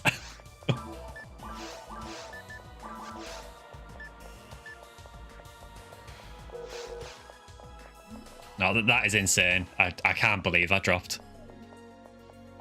How does Red Ring have a total of 7 colours? Yeah, it's a bit weird. I mean, it is literally called Red Ring. I guess it means there are 7 different coloured rings, which there are. I think it's actually more on Ephinea because of the custom ones they added.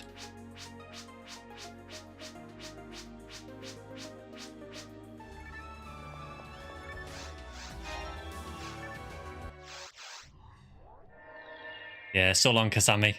It served me well.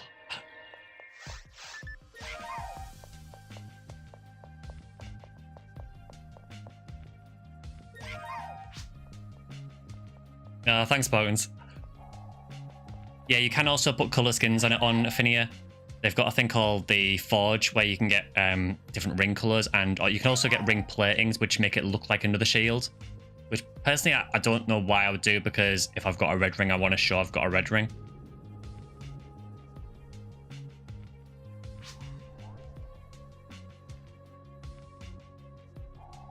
You boosted file, that's why you got it. Yeah, I'm going to put it down to that, entirely down to that. You were there in spirit.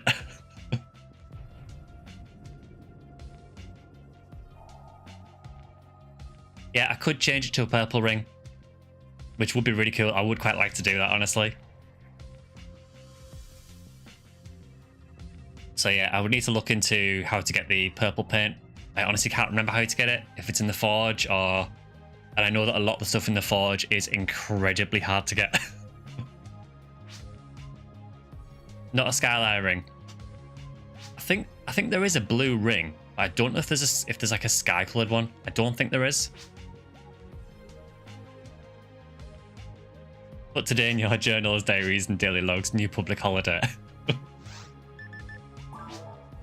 What is the Forge? It's a special quest on Ephinea. So basically, what they did is they added a quest to. The best way I can put it is it's essentially a quest that gives you stuff to do once you've got to endgame. So, you know, you get to endgame, you know, you find your red ring. What this lets you do is it lets you trade in for skins for red ring, but the requirements for them are like obscenely hard to get. So it basically gives you an incentive to go and hunt a load of other stuff again. Oh, there is a cyan paint. Oh, that's tempting.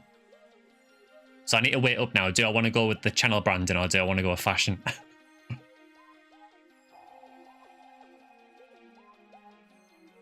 Someone found S parts, congrats on that, but we've got red ring boys.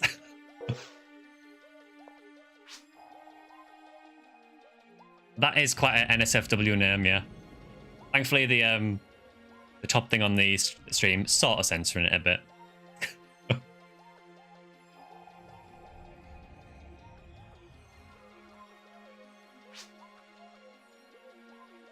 You also got yellow rings since you have Telusis. Yeah, I suppose it would match the mag, wouldn't it?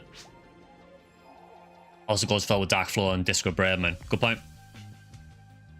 Now that you have red ring, what frame will complete the build? I mean, honestly, the frame I'm using is actually quite good. So at the minute, I'm using Sweetheart, which is a really nice armor because it boosts your attack power when you go near male characters. So just a nice way of getting a bit more attack power in Hunuel. As for what I would replace it with, I'm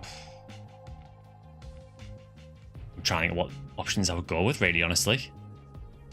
I mean, I guess the obvious one for Hunters is 13, because 13 has the big set boost with Disco Braveman. I do already have a 13. Honestly, I do really, really like the Sweetheart boost.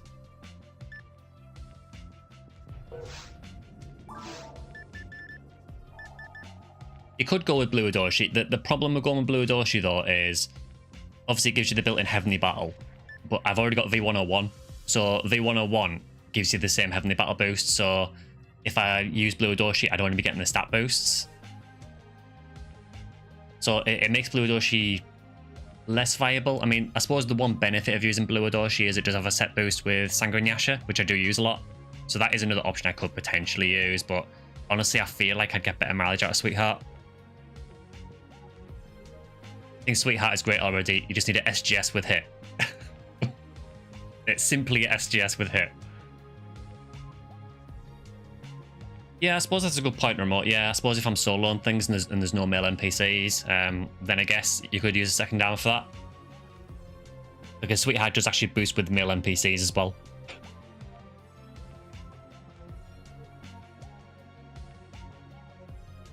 Yeah, a slight glimmer of hope was a custom lobby with a functionality like in PSO. No, not quite. But it's just a way of basically giving endgame players a bit more to do. Which I'm all for, honestly, because realistically, once you've got things like Red Ring, and you've got like your best in slot armors, you do kind of have less less incentive to play that character. So giving you something to do and to grind towards, I think is all good.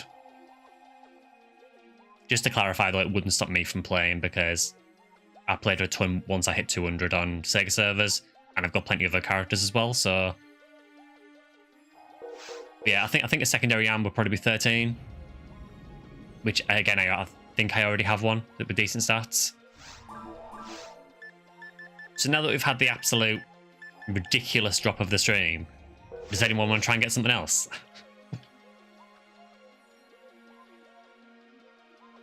I'm on a bit of a high at the minute. I can't believe that something actually dropped. And on the stream as well. I've just realised actually that Porkins has had a bit of a makeover. Looks pretty cool, actually.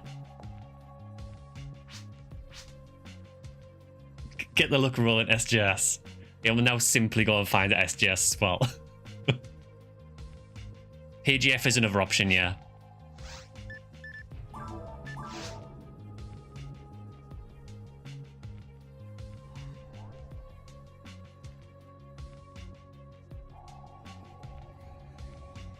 The boulder is rolling down the hill, go get that SGS. I mean, there's a lot of people saying go for SGS.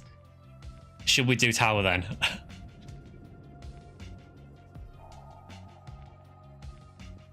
While we've apparently got this luck.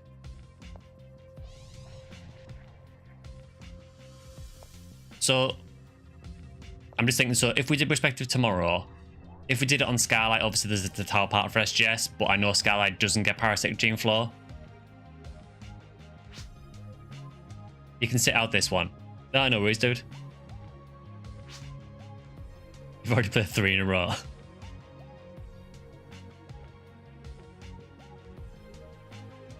So we've done Phantasma World 3, and that was kind of hell, so I kind of don't want to put you guys through something ridiculous in Tower.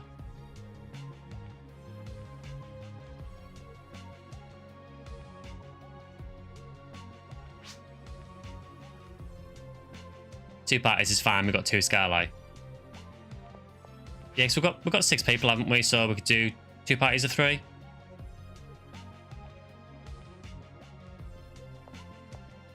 So I'm just trying to think what the best. Yeah, I think Tower's probably a bad idea with 3 people. We could do. What about Phantasma World 1? Which is Seaside and Jungle. That's probably totally doable with 3 people. And still has a decent amount of gig using it.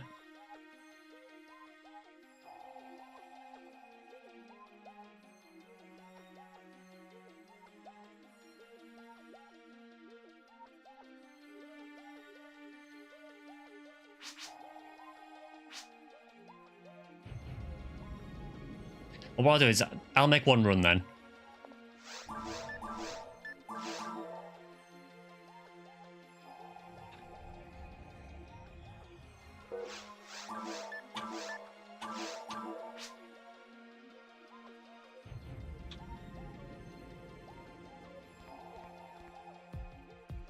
You didn't wait for other characters. That's fine. I mean, whoever wants to join this one, feel free.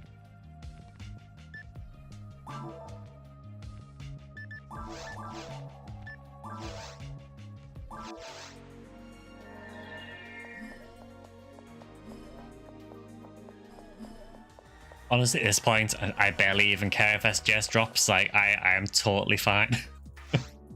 I think we have pushed our luck enough for this stream so far, but we'll push it a bit more.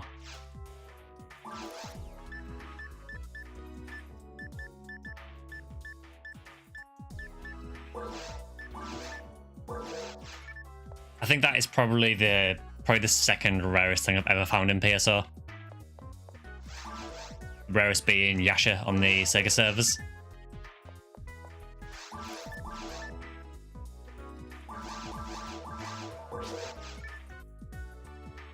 Getting banners on a stream 4 times in a row is kind of lucky. We do seem to have some really good luck lately getting banners on stream.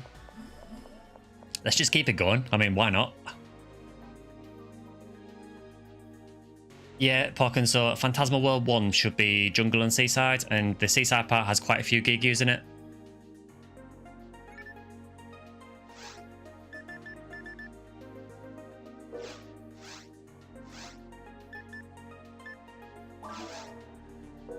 No, I'm not maximum attack. Phantasmal World.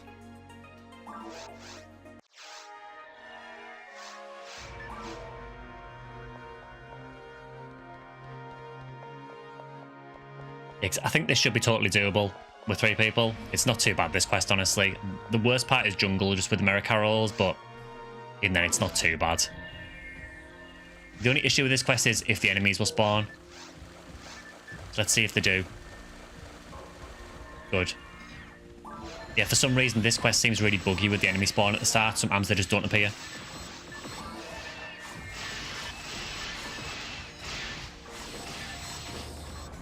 Look at that. Looks majestic, it looks.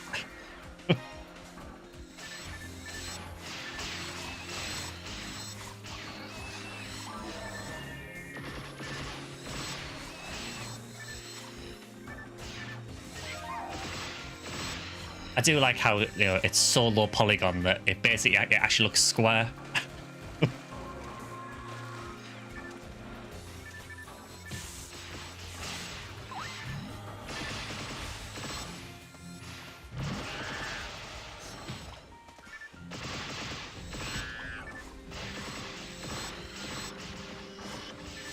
Yeah, red hexagon, yeah, pretty much.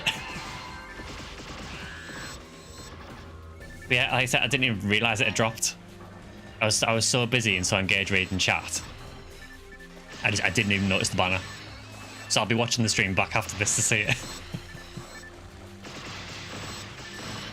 It looks like a hardware... No, it does actually, yeah.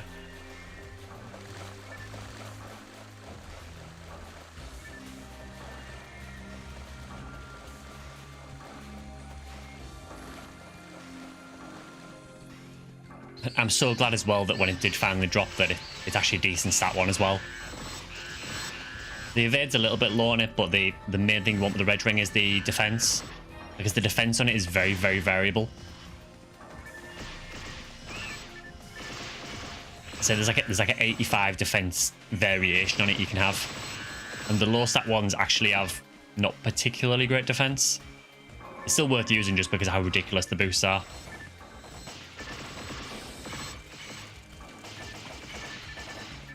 Because the other thing about Red Ring is it boosts more or less all of your stats. So you can see there, if I take that off, you can see how much my stats all alter. It's big boosts. And really good resistances as well. It's honestly, it's a bit busted. There is a reason why it's basically the meta shield to use at 180 for basically every class apart from forces, more or less. It does give 20 ATA. I do wonder though, does the ATA add on to your... You know, is it bonus ATA that goes above your cap, or does it only take it up to the cap?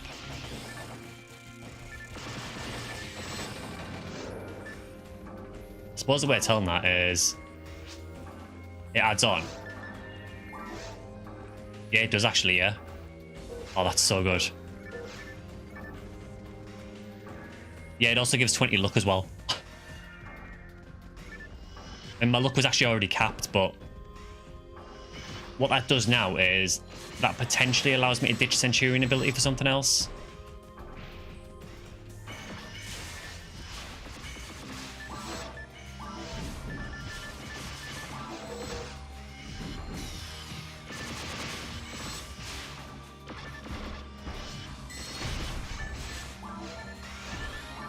I still find it funny that Red Ring and PGF were just never available on the Sega servers.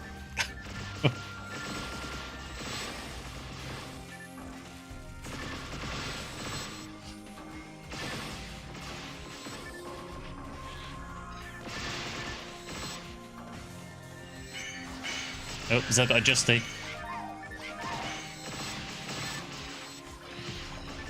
How useful would a unit that blocks disarmament be? In some areas, fairly useful. There are a couple of enemies that do it. So I know, obviously, Darkbringers do it. Sinnoh Zealers do it. I think the Sinnoh Spiggles do it as well.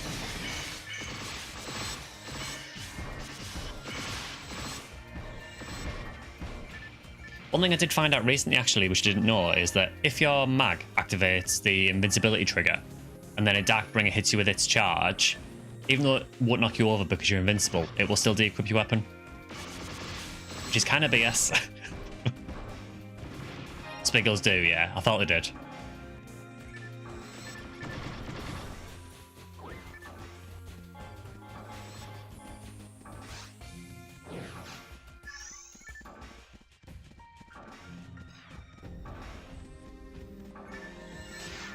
If the commentary has gone a bit incoherent, it's because I'm kind of struggling to process things at the minute.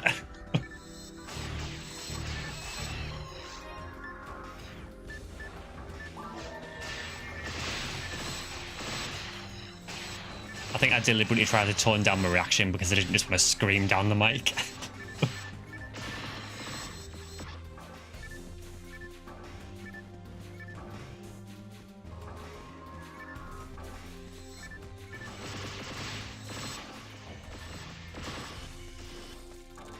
I'll wake up in about 10 minutes. Yeah, I mean, the game will now just bring me back down to earth.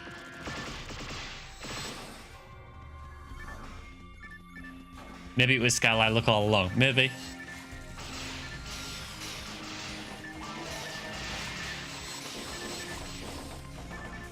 You know, maybe it was the game going, you know, this guy's sat through 3 or 4 stream banners now and not had any of them, so maybe we should maybe give him one.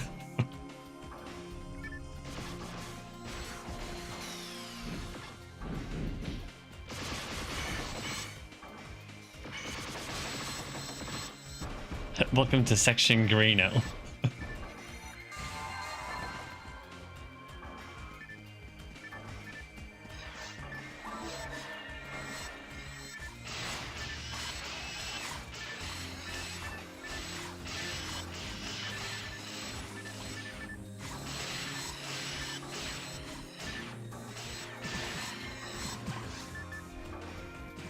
Oh, here we go.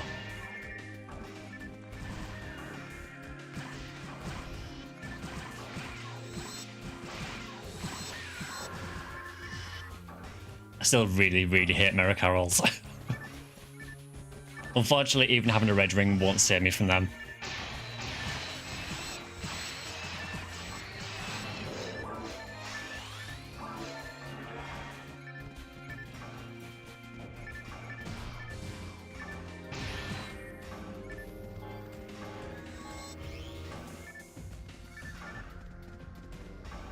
It's always nice to get banners on stream though. Like, regardless who gets them, honestly. It's just cool to see the really rare stuff actually drop in. Just so you know, it does actually exist.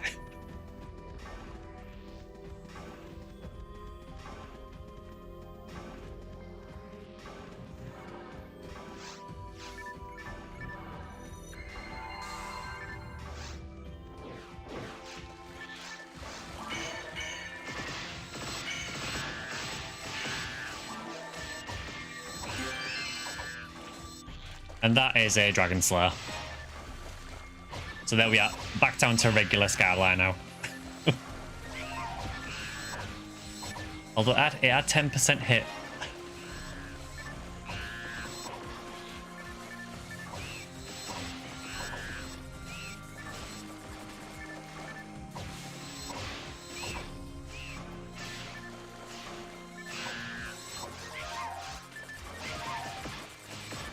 Yeah, we're definitely back down to regular Skyly now, so yeah, just using Dragon Slayers for everyone.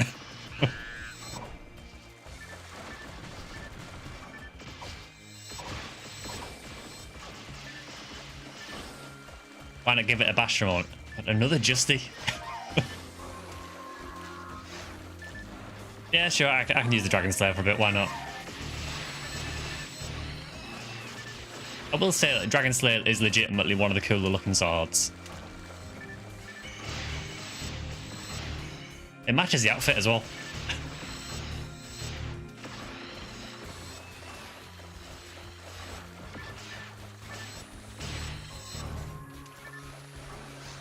God, another mirror carol.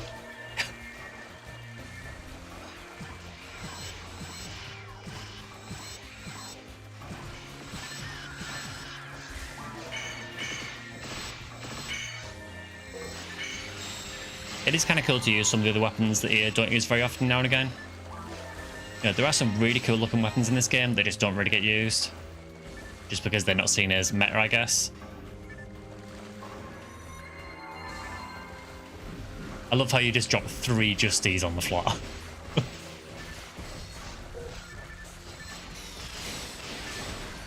Vector's making an offering of Justies to try and appease the RNG gods.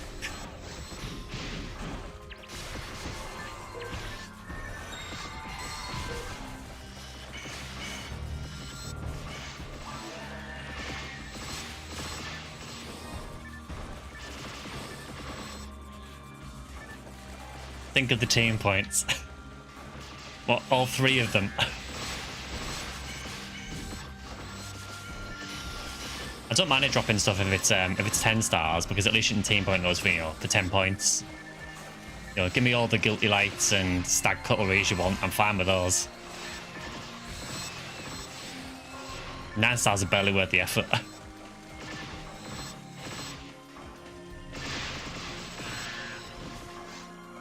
I do love that even with, you know, max ATA and a red ring, Will kind of still can't hit the broadside of a barn.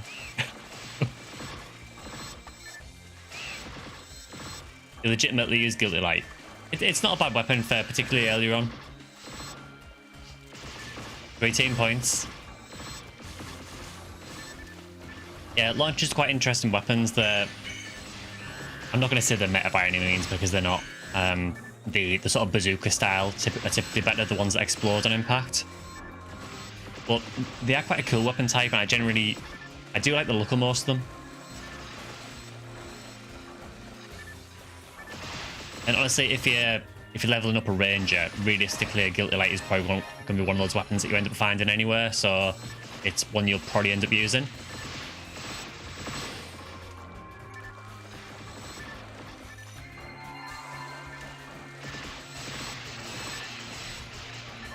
If you ever got on BB, no one will want you on the team, because all you do is will be photon launchers.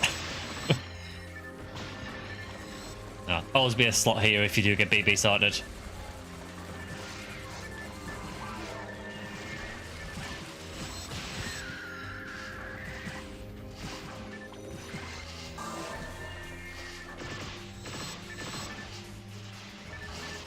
And speaking of which, anyone that's watching, if you do play on Ephinea and you're wanting to join a team, we do have a team with space available. Somehow we are actually ranked in the top 20 teams on Ephinea, despite only having about 10 members.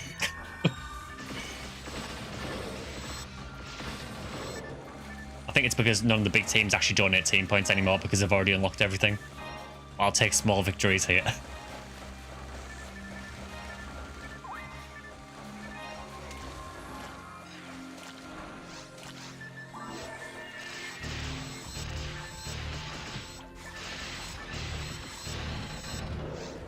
Probably the only time anyone has ever used a red ring with a Dragon Slayer.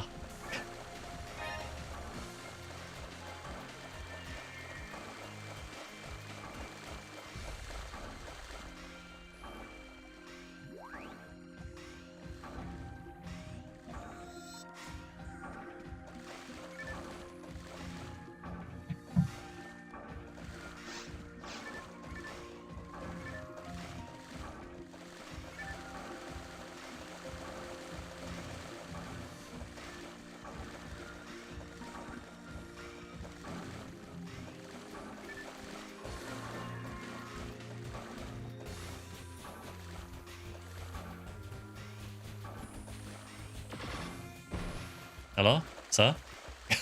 I have no idea what Atsuno was doing there.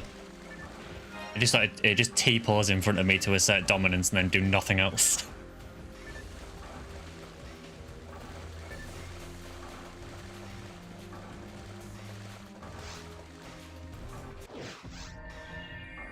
Just 1 second, guys.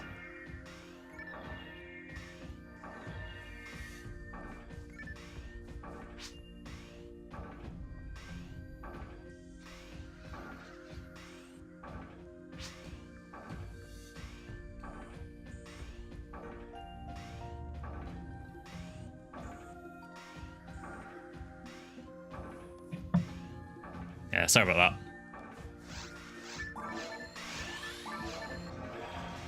Fresh 80 recast, what should you do? Any advice, please? At 80, I would just probably just try ultimate, just see how you find it. Basically, at that level, you might find it a little bit difficult, but it's probably worth just trying it just to see how you get on. If you do find it too difficult, there's no shame in going back to very hard for a bit, just to level up a bit more.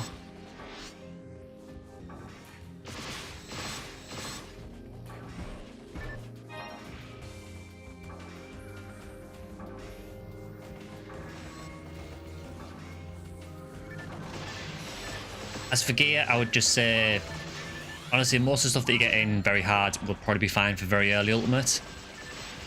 It's probably worth, as a ranger, if you haven't got one already, because I don't know if you've been able to trade with anyone or if you've got any other characters, but I would say that it's maybe worth looking for things like a frozen shooter, spread needle.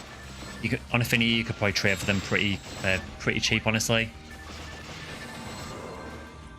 You know, a frozen shooter and spread needle, and then just some charge Vulcans or something will do you totally fine.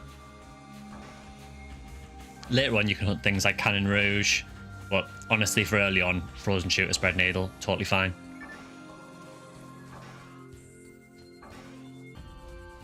Yeah, no worries, Vector.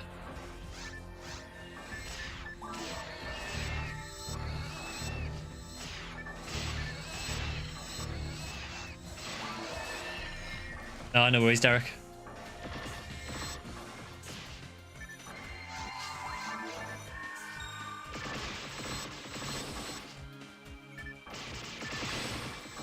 Only played on GameCube, so you're a total noob.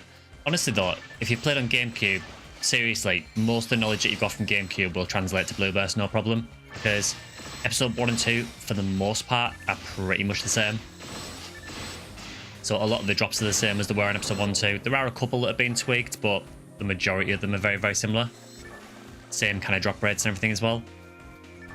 It's only sort of the new episode 4 stuff that'll be new to you.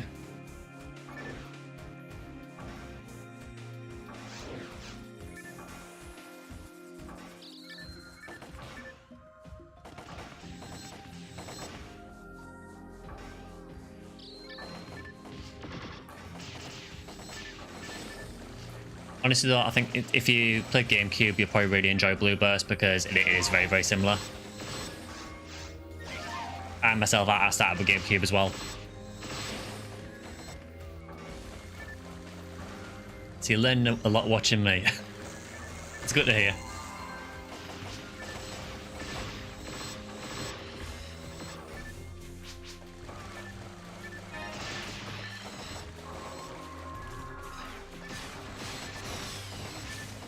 Yeah, I don't know if you've seen, Derek, but I've got quite a lot of videos for PSO already on the channel, so I've got guides for most of the classes, mag guides, most stuff you would probably want to know when you're first starting out, so things like how to level quickly. Other PSO creators are also available.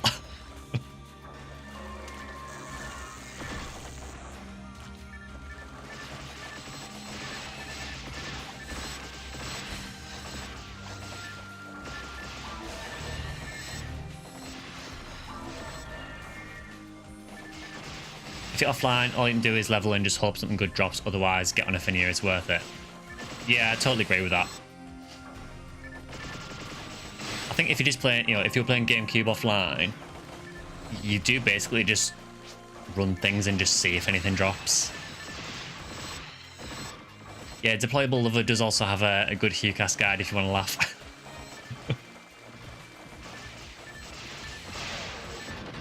That's no shade on him either as well. It is literally meant to be like a comical look at HuCast. Or some of it is still kind of true.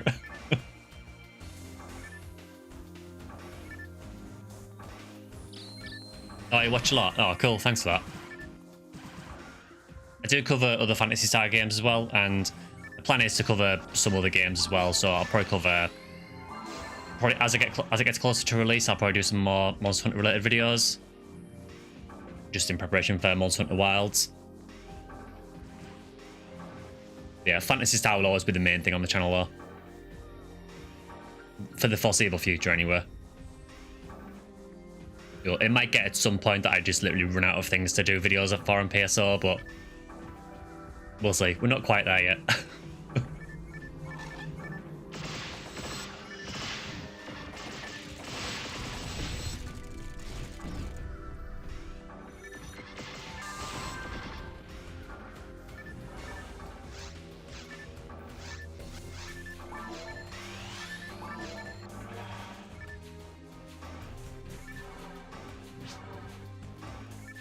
This video ends when I get an SGS.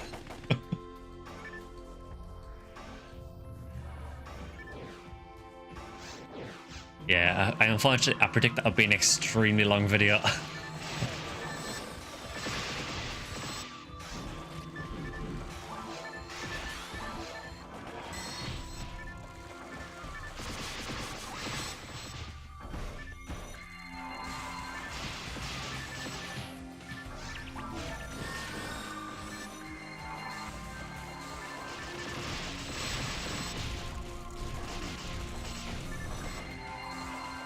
Gigus can be super annoying in multiplayer.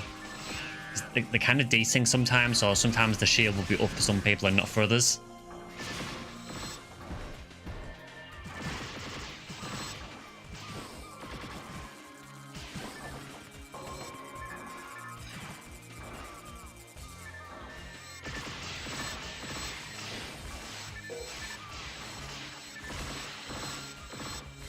Honestly, I am still kind of lost for words from that red ring.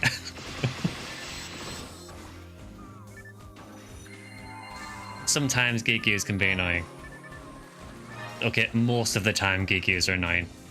The thing is though, Gigus are just a bit irritating. At least they're not like Merrick Carrolls, which is just the bane of my existence. I like most episode 2 and 4 enemies that are always annoying.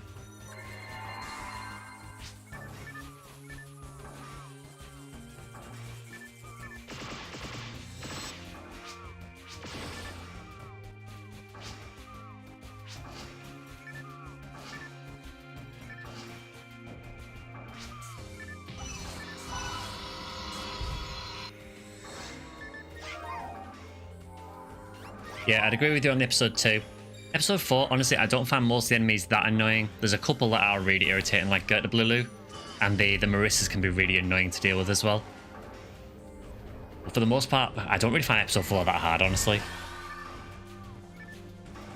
It almost feels like with episode 4 that they saw sort of how cheap episode 2 was and thought, okay, maybe we need to dial it back a bit.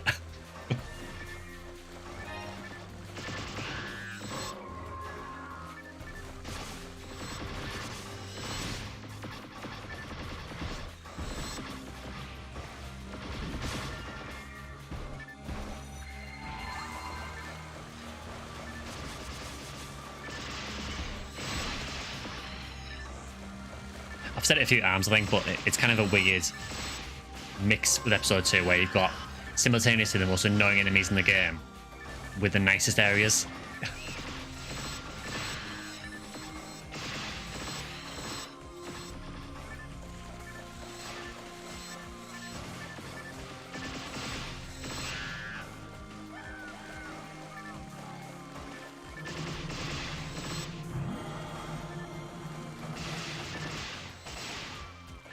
Yeah, the sweet and the sour, exactly.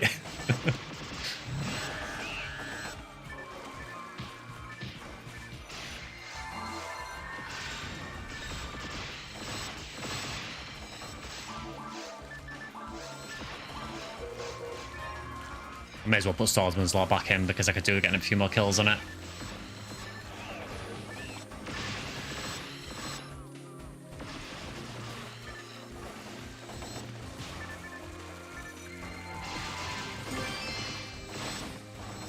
And there's finally a Justy of my own.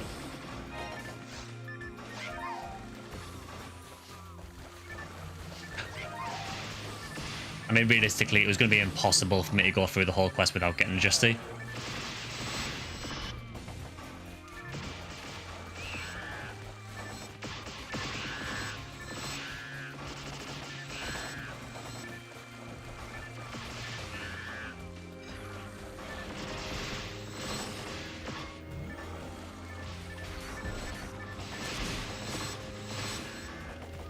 What's that? New unit idea. Gives a great stat boost, but your first hit is also 0 or 1.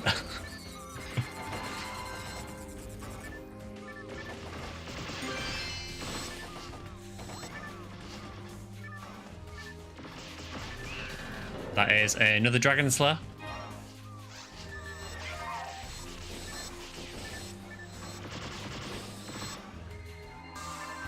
Can't say I'm surprised. And another Justy for Vector. Yeah, I think for the next stream, we'll maybe mess around with the camera and everything a bit. Yeah, because I'm just thinking, realistically, there isn't much at the bottom left that gets in the way.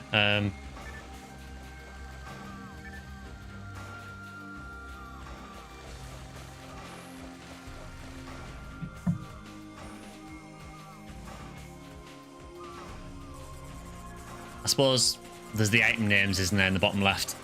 So like that. So that's one that will get blocked, but I guess I could probably move the chat over to the left-hand side, maybe, just so you guys can see the rare drops a bit easier when they happen. So I'll maybe do that from next stream and just see how people find it. I think the reason I put it where it is because I suppose when you're looking at the stream, the camera and the chat is right there next to each other.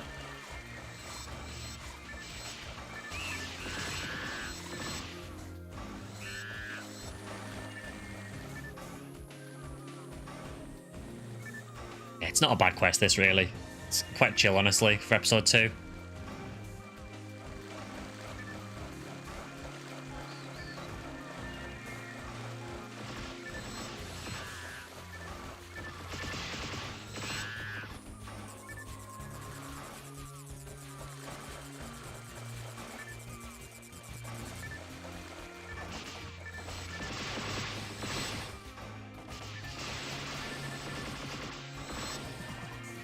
The shifter boost is ridiculously strong.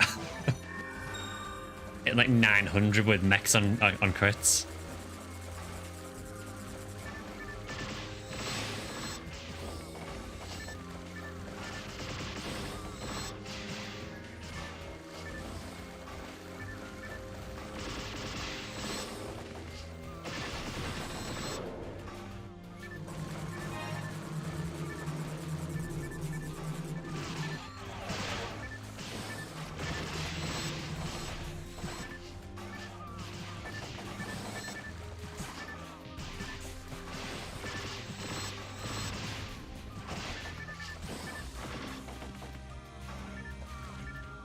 Yeah, it is quite a good quest for hunting SGS this. I mean, doing PW4 resets is definitely faster, but it's also absolutely soul destroying.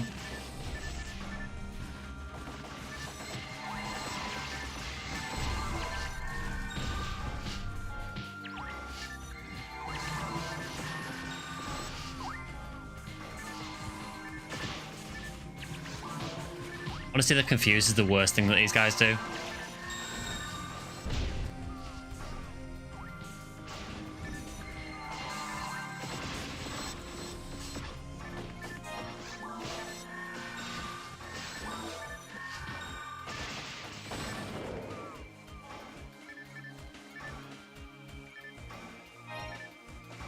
Oh well, no SGS on this end. Probably slightly ambitious to try and get a red ring and a SGS in one stream. Just slightly.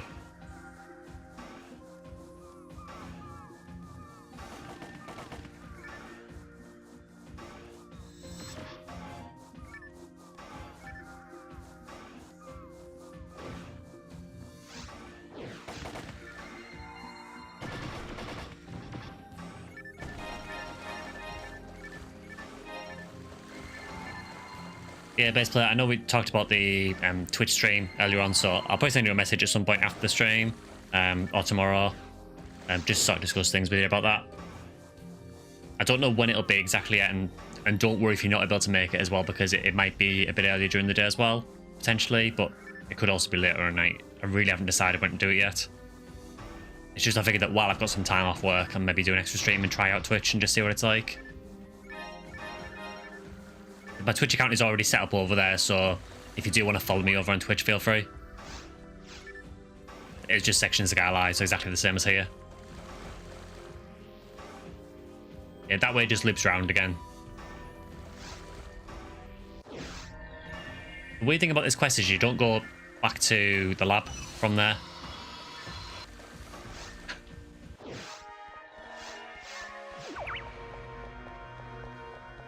You go through the warp and it takes you back to jungle, and then you can go back to the lab from the jungle. Again, remember to get your lucky coins as well.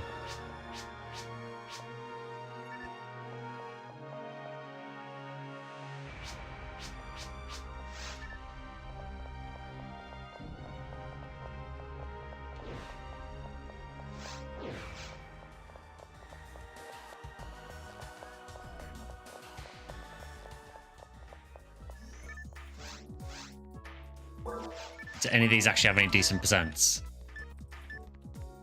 No, I mean, that's got 10 hits, but that's, yeah, it's not really anything fantastic for a Dragon Slayer. So, team points they are.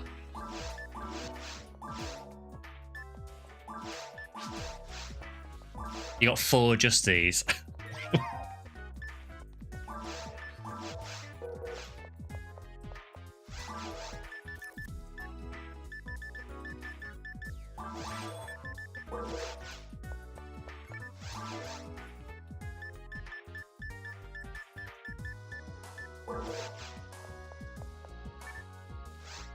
Imagine accidentally team pointing that red ring. Yeah, don't.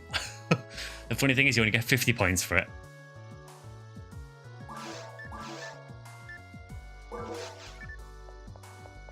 That's one thing I do kind of wish that they'd implement in Ephinea if there was a way of doing it.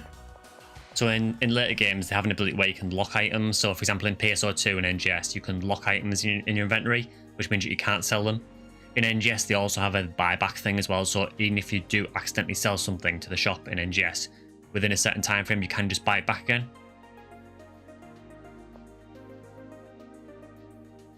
Yeah, one thing you do right away if you're in charge of Ephinea, locking items. Yeah, it's terrifying, honestly, when you get to late game in this, and you go into the team points, and you've got everything here, and it's like all your really important stuff. I mean, your S-rank slicer, 5 points. Like, no.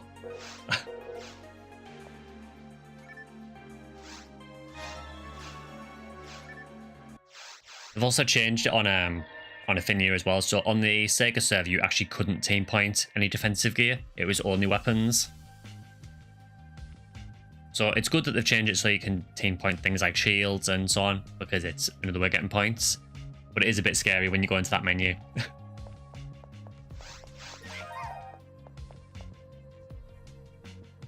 So I'm going to assume no SGS on your end as well then.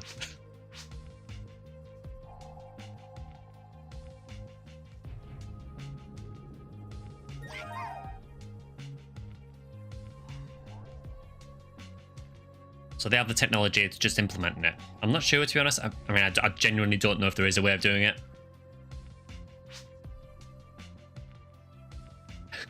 You got rid of a god arm by mistake once. Oof. I mean, I guess on the bright side, I suppose at least it wasn't anything better than a god arm. I mean, god arm is still good, but you managed to get through the whole quest without a Justy.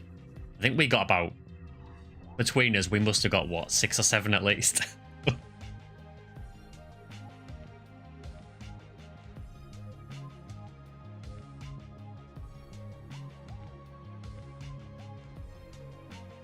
So I think we've probably got time for maybe 1 or 2 more, I reckon.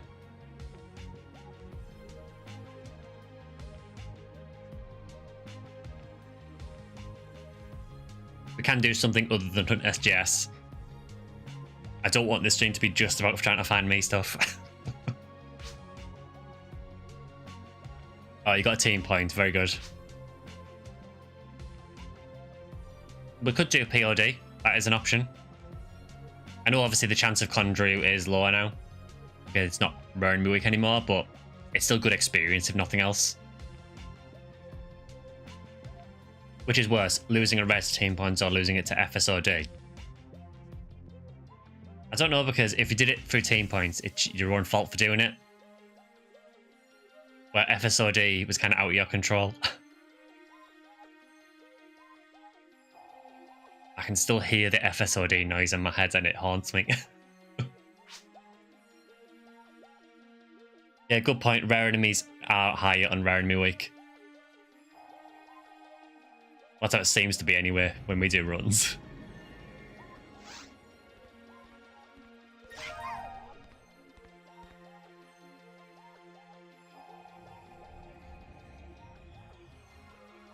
So we still got 6 and we have 2 Bluefulls, so we could do Bluefull runs, or we could do a Bluefull run and then some other ID. I don't know if anyone's after anything from Condrew. Obviously, I know Drax after Limiter, so that's one option. It was so much louder than the usual game noise too. Yeah, it was ridiculously loud. If you never experienced it, if you're watching, it was basically like a really loud buzzing noise that the GameCube would make. And it would just freeze. And then when you log back on, you just lost everything that you didn't have equipped. It was awful.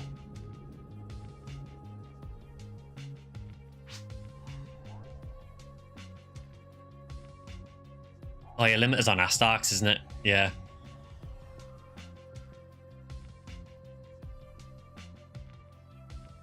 Yes, I mean, there is that Ep4 quest, so I don't know if you guys want to do, if someone wants to make a Bluefull Ep4 game for Limiter, and then the rest of us can do something else.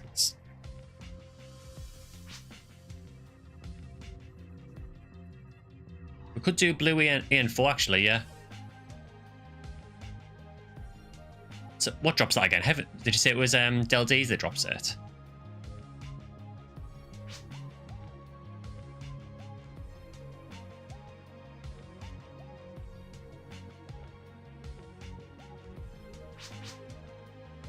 Del D's, okay.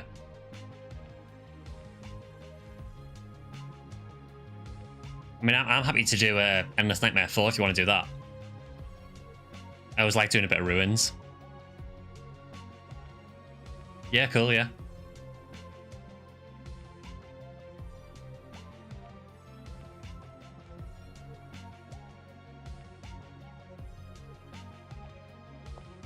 So I'll join this one.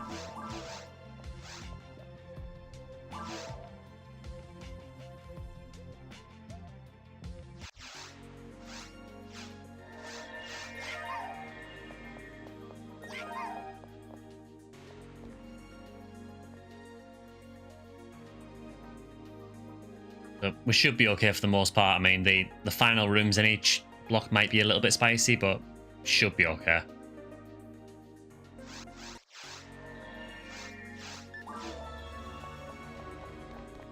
Honestly, I feel the worst part in this quest is the last room in Ruins 1, when all the Belras start spawning. And multiplayer is horrendous.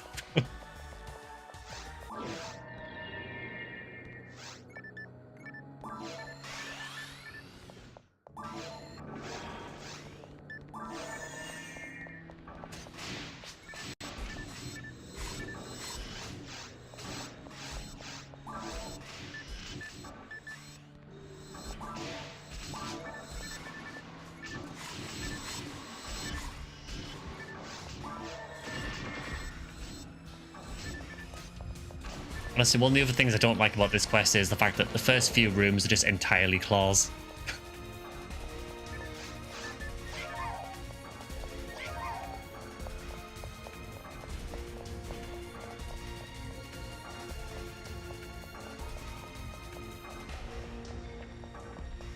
Like, you literally get nothing apart from claws for the first few rooms.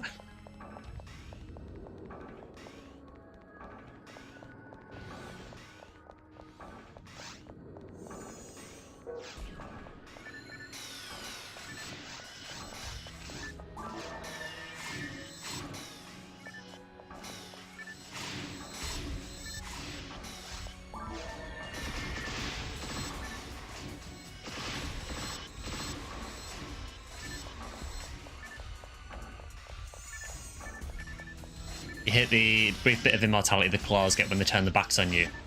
Yeah, it must be something with the way they're designed, so I feel that they're designed to take like 2 lots of hits and then they back off. Certain weapons you can kind of get around it with a little bit, so I've noticed with mechs, if you use mech guns on them, if you do sort of 2 lights and then heavy, you can occasionally get a little bit of the heavy off on them as well.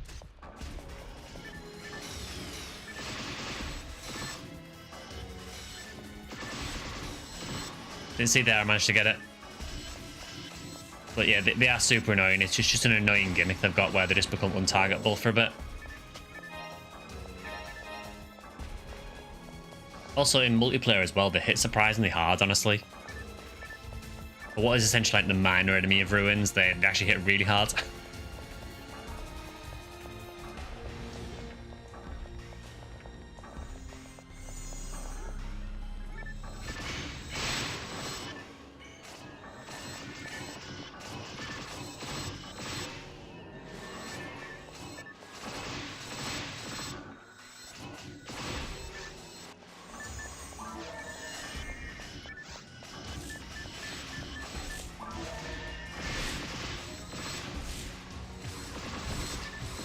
Does Bluefull get Swordsman lore as well from Del Sabers?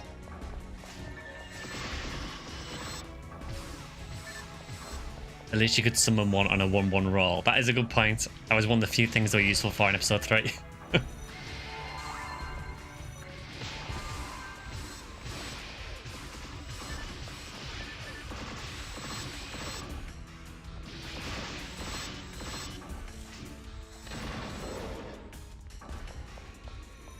Yeah, I actually have no idea what Bluefull gets in Ruins.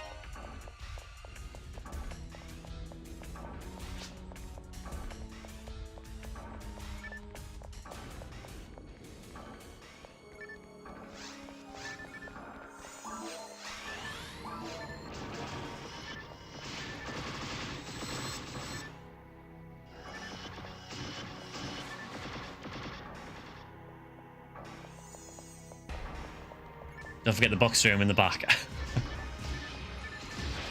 Bluefull is Morning Glory, okay. I actually got one of those. I think it was yesterday when we were playing off stream. Congrats on the red ring. Oh, thanks, dude. Yeah, it just dropped earlier in the stream. Totally unexpected. Did not expect it to drop at all.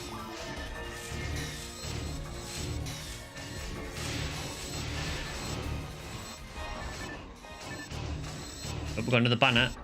Not for us, but someone found a Gizonde level 30 disc. Very nice. That is big money. Missed the boxes in the big room under the waterfall. Typically, I don't really mind missing the boxes too much. I mean, for regular boxes, sometimes they're worth opening for things like amplifiers. I'm not too worried about missing them.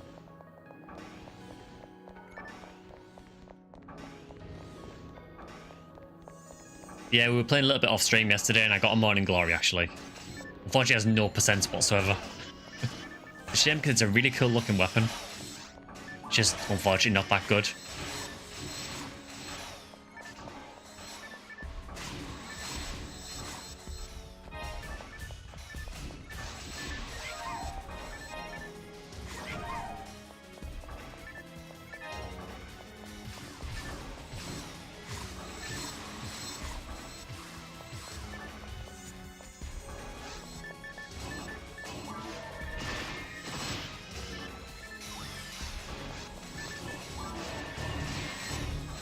Bluefull Gunners are both red slicers. And you get Sorcerer's Arms, Book of Hitagata off Belarus. Dare I even ask what the drop rate is for the Book of Hitagata? I'm assuming like 1 in 20,000.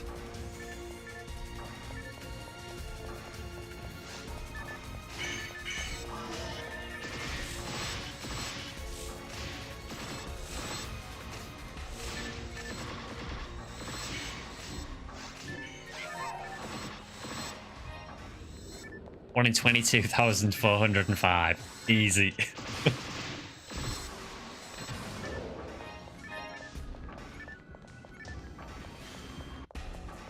Now, we talked about this yesterday a bit off stream, but it's kind of one of those rares where, although it'd be kind of cool to get it and see the banner, it would also be kind of like, it's a bit of a waste of a banner.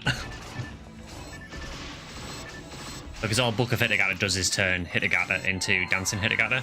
Dancing Hitagata is like one of the most mean weapons in the entire game.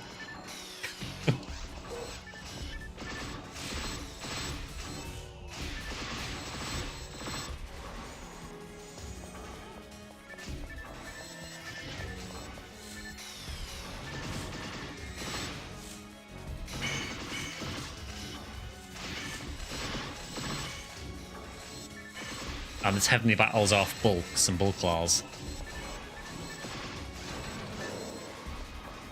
I mean, heavenly battle's useful, but I kind of feel that if you're doing ultimate runes in Blue Burst, you've probably already got one.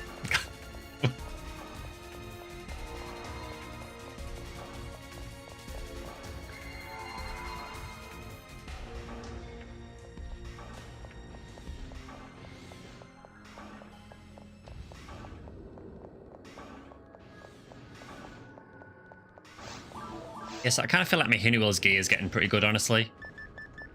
Maybe at some point we'll swap out the Centurion ability for something else.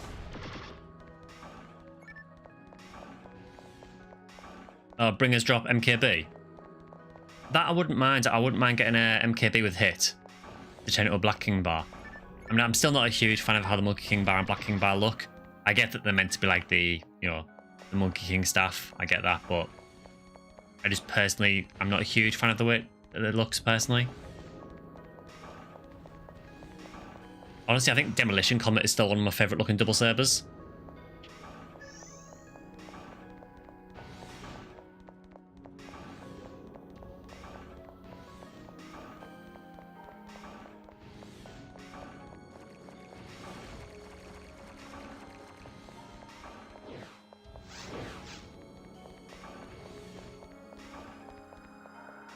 I've also thought this room's really weird in Endless Nightmare 4.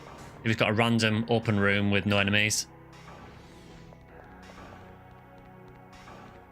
Alan dropped DB Saber. Yeah, it'll be one of the 10-star ones, I think.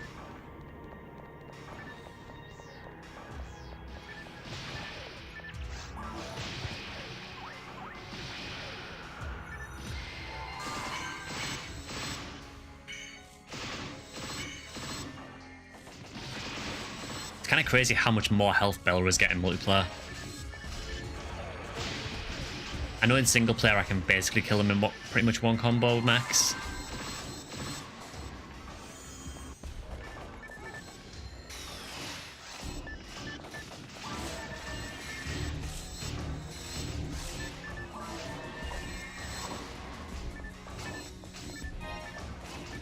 What's the drop rate on the Heaven Striker best player?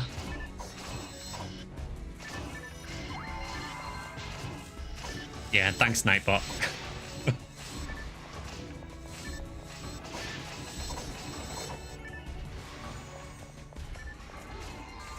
Do you know if the quest Tyrell's Ego is easy? Tyrell's Ego is not particularly easy. It has a huge enemy count.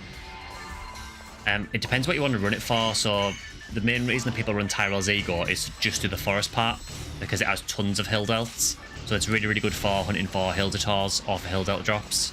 So that is typically the main reason that people would run it. The whole run, I mean, you have a timer on the run, and it's an hour and a half timer in Ultimate. And it's hard to complete it.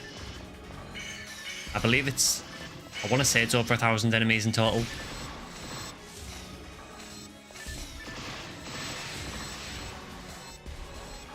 Can't activate sound, but good luck, have fun with the hunt. Cheers for that. I know you can't hear me, but...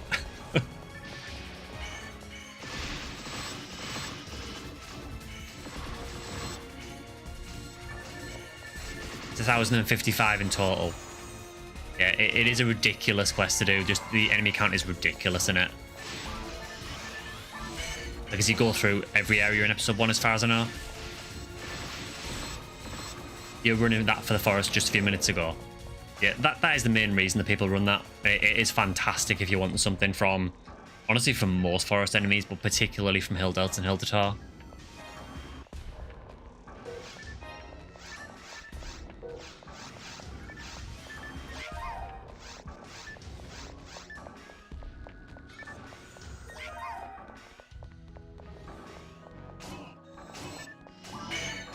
Yeah, I would say that if you're just getting into Ultimate, I'd probably avoid it just because the enemy counts are obscene.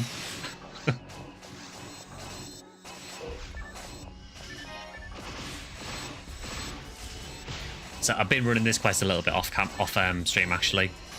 Because with Skyly, these yellow guys drop Lavis Cannon. I mean, they don't, but theoretically they drop Lavis Cannon.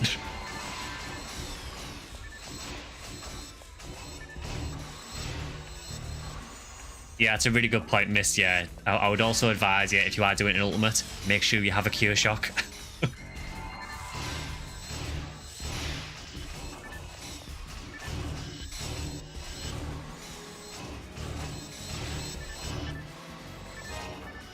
Do any of you know a way to mod PSO so that you can still be hit when you're down? I genuinely don't know, to be honest. I would want that personally because I quite like the invulnerability window.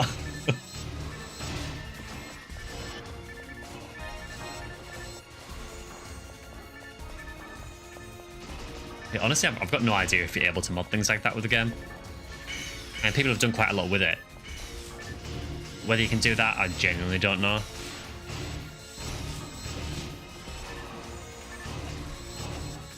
Again, I realise that you don't have sound on, so... But I'm just kind of spitballing here. PSO remade as a Souls-like. I mean, to be fair, sometimes running tower feels like a Souls-like.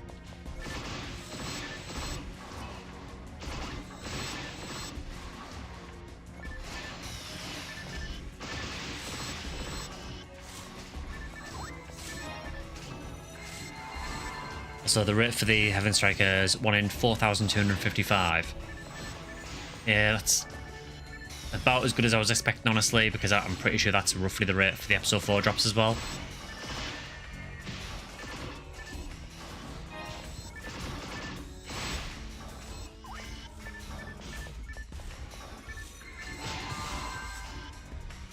Oh, you got a PD from an Astark. Oh, I'm sorry to hear that.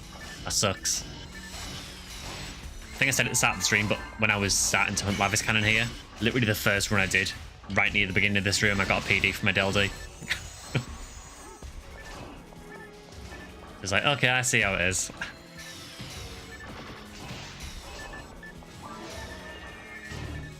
I feel that no other Phantasy Star games have managed to capture that element of utter crushing disappointment when you get a photon drop from an enemy you're wanting to rare from.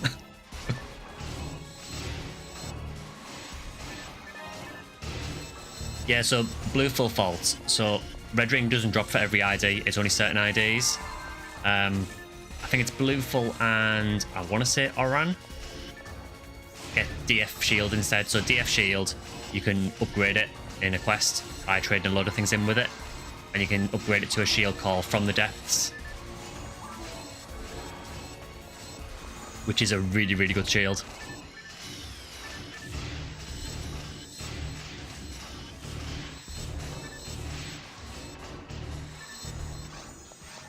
Oh, here we go. We've reached the Belra Hell part of the quest.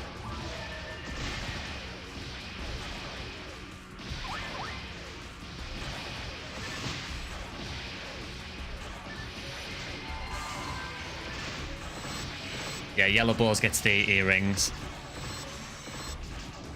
I could also make a From the Depths skin for Red Ring. Honestly, though, to be honest, I don't really like the look of From the Depths that much. I think it's a bit... Well, it's massive for a start. I'm just not a huge fan of how it looks. It's a really, really good shield, but yeah, I'm just not a huge fan of how it looks.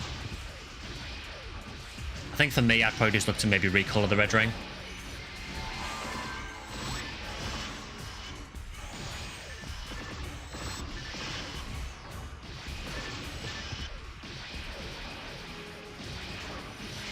Yeah, there is skins you can make for red ring for most of the shields in the game, I think. There is also, there's a cat ears one and a bunny ears one as well, I think.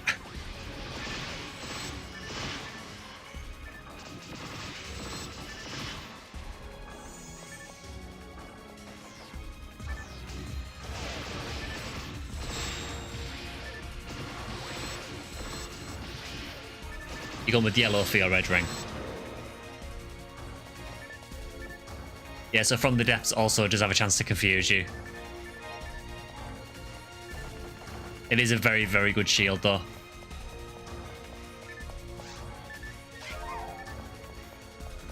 Honestly, that bell room seemed totally fine. It seemed way easier than I remember.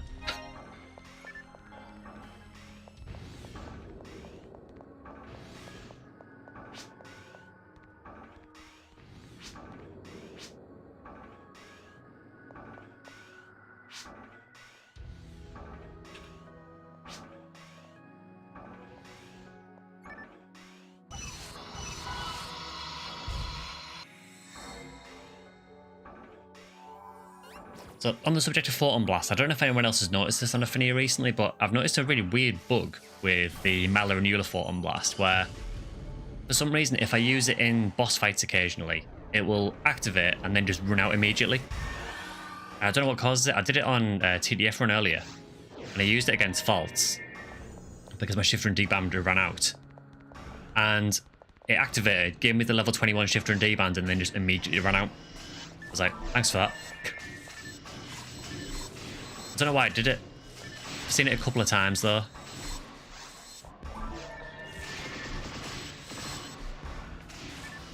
So what should I do in Ultimate? Really not familiar with the quests and things outside of episode 1. So Ultimate is just like the highest difficulty. It's not a quest or anything, it's just literally the highest difficulty of the game. As you can see, a lot of the enemies look different. Basically, once you get to Ultimate, the main thing you're looking at is just hunting rares. That is the I would say that's the absolute meat of PSO gameplay, to be honest. A lot of this game is about trying to find all these crazy rares.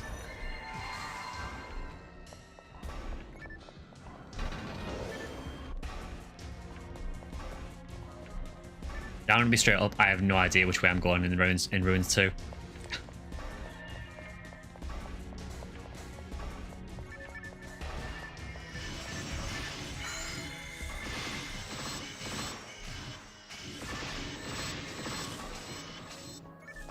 DF Shield, on the other hand, has a 25% chance to confuse, freeze, paralyze, or slow. Oof.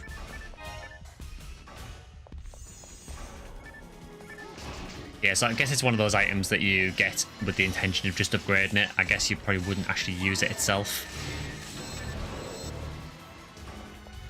But yeah, Derek, what you would generally do is just look at your section ID, look at what rares you can get, and typically you'll just pick a few things to go and hunt. And that's kind of how the PSO gameplay loop works. It's all about finding the red boxes.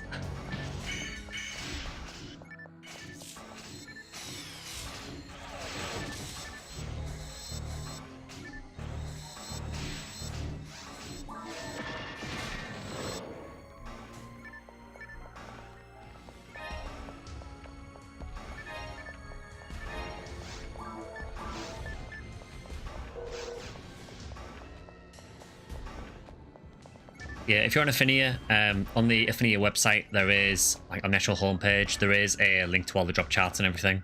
So you can see which section IDs get which items from which enemies and what the rates are. Admittedly, if you haven't played that much previously, you might not know what a lot of the items are. That's just something that will come to you in time. But for that, you can just look on the wiki. The Ephinea wiki is really, really good for explaining what all the items are.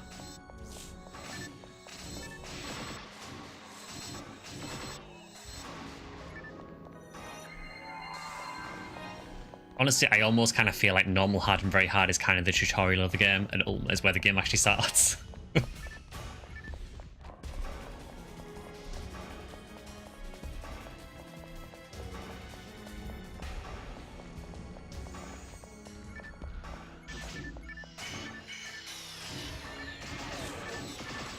mean, apart from that, really, it's just a lot of the same kind of thing you've been doing. So just picking quests, running different quests, fighting different bosses. It's honestly, it's not that in depth, really. It's a very, very simple gameplay loop with PSO, but it's really addictive. And that's kind of what will happen usually. You'll start playing in Ultimate and you'll just get addicted to trying to hunt something.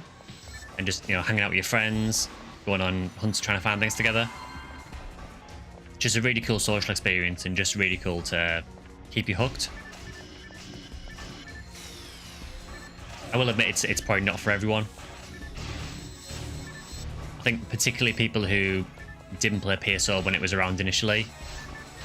I could imagine a lot of people would be very put off by a lot of the drop rates. And I could totally get that, you know. So some of the rares in this game are ridiculously hard to get, and I think a lot of people will be put off by some of the rates because some of them just seem impossible. And they kind of are. Whereas for me, I think because I played it back on the Sega servers, I kind of like that there's that variety of different things to go for and different rarities of things. So, you know, there are things that you can go for that are reasonably obtainable. but you've also got items that you are probably never going to see, but you'll hunt them anyway, just on the off chance that they might drop. You know, like red ring.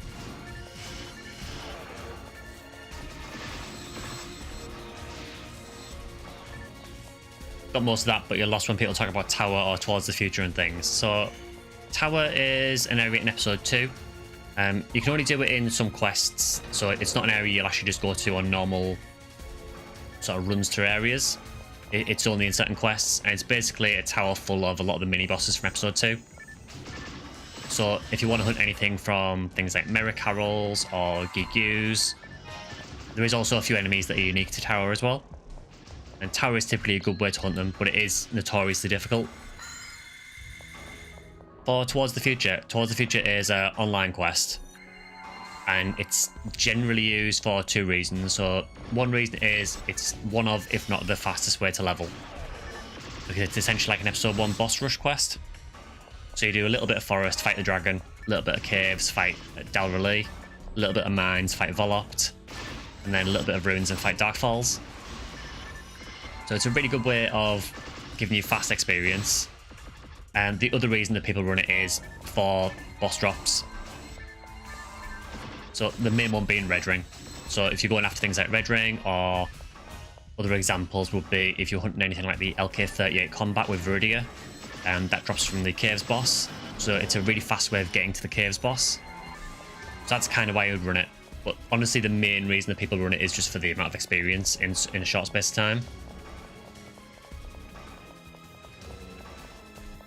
I've always hated this room in ruins. It scares me.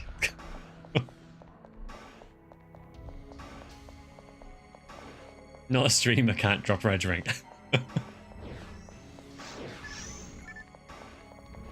To be fair, I think, I might be wrong on this, but that might be one of the first good things I've had on stream. I think I did get a Limb d'Argent, which is good, but the one I got on stream didn't really have any good percents. Congrats, by the way. Thanks for that. I really don't like this one.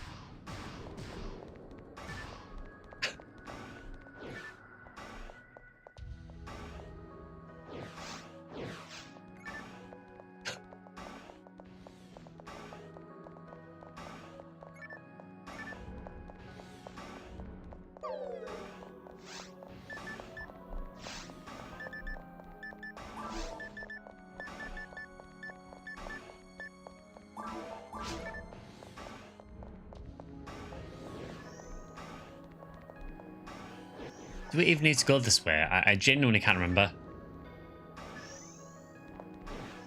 I don't ever remember coming through this room in Endless Nightmare 4. I could be wrong. But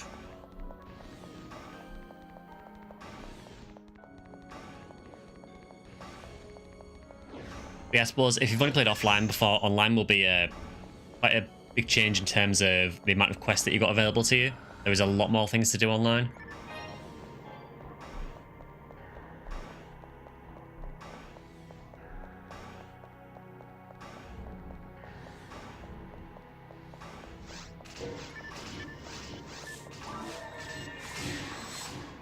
What it's worth though, for anyone who might be watching, if offline is the only way you've got of playing PSO, it's still totally fine. There is still a lot of things to do in the game. It's just that the full experience obviously is online, but it is one of those games where even playing it solo offline is totally acceptable. You can still hunt the majority of things, okay? Some things will be a lot harder to get, admittedly, but you can still make it work.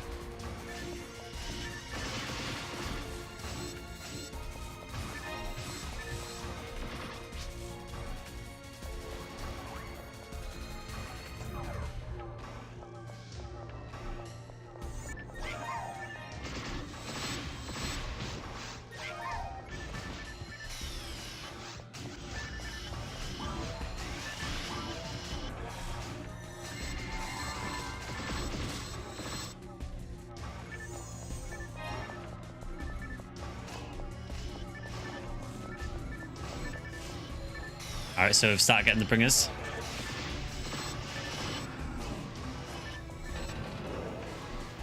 Bringers at least scare me a little bit less now, because at least I've got enough health to actually survive the shot if they do it. Providing I'm on full health anyway.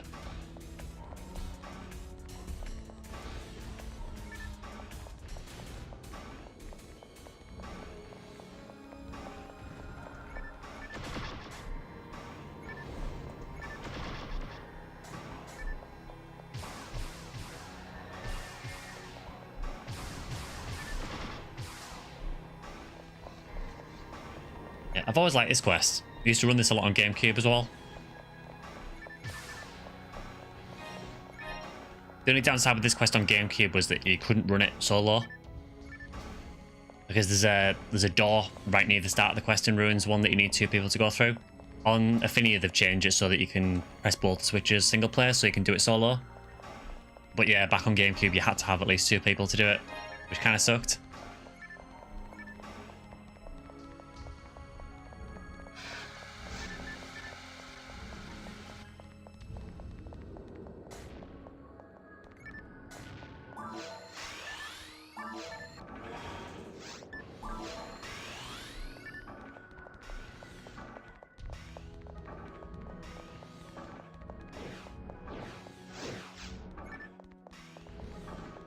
Not planning on playing offline only. It's just that you don't want to join a lobby and get carried. So you try to get some gear before try and join randoms. I think that's totally fine. I mean, honestly, I don't think people would judge you just jumping into a game. In general, the community on Ephinea, for the most part, is really supportive. I tend to find that a lot of people will help out new players as well and sort of get them geared.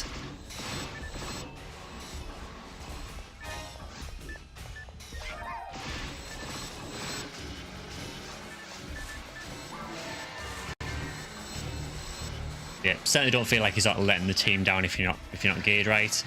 I mean, providing you're not going into like control tower with entry level gear, then it should be fine.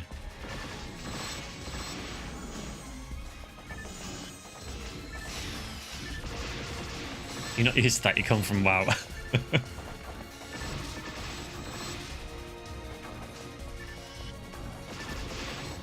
So did you play PSO back when it released then, Derek, or is it kind of just recently that you got into it?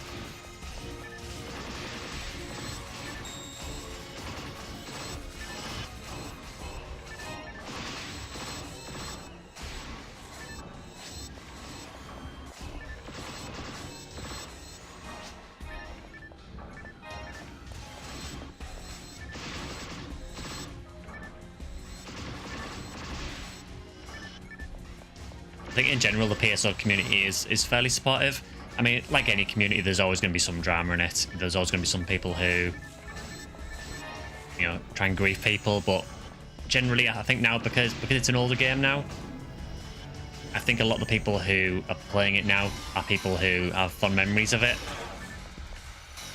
I think because of that, you generally see a little bit less of the sort of toxic behavior. I'm not saying it doesn't exist, but it's probably less prevalent.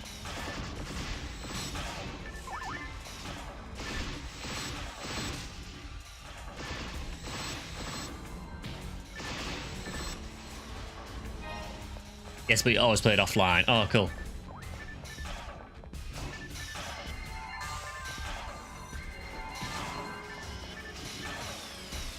Just be thankful Optimus Prime isn't here anymore.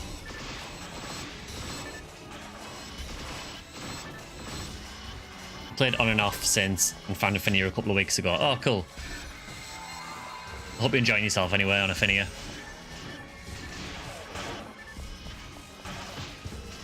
You've joined at a really good time, actually, because I think some point in maybe around August, we should be getting the anniversary event, which will have big boosts to a lot of things. So you probably picked a really good time to start, honestly.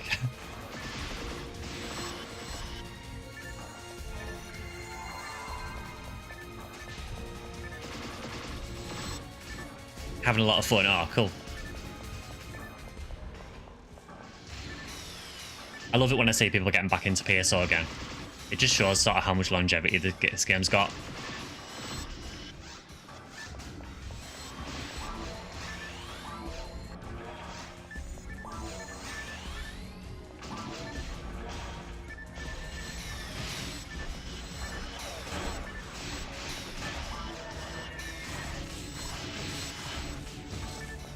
And for me, it's one of the only games I can still play, like, sort of from this kind of era that I still feel holds up pretty well. I mean, yeah, yes, it does feel janky. Yes, graphically, it looks very dated, but it's charming, and I really like it.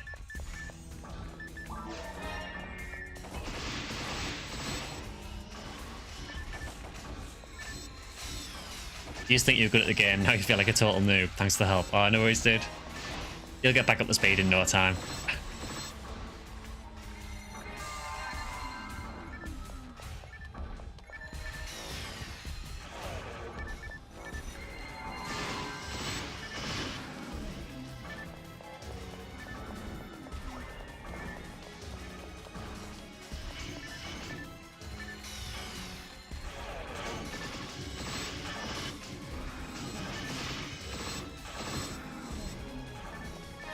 We definitely changed things on PSO. Yeah, I mean, there's a couple of things that, you know, that do date the game a lot that could probably use changing, but I think, honestly, I think most of the quality of life changes that they've done in Ephinea have sorted a lot of that out already. But there is definitely still a few things that I would appreciate getting changed. One, honestly, is just, I don't think it's really something you could fix, though. It's just the kind of network stability of it. You know, it's kind of well known that any sort of instability in your internet connection will pretty much cause you to disconnect on it straight away, because it's an old game. So it would be nice if it was a bit more forgiving, you know, if it had some kind of rollback on it, but I don't even know if that's even possible.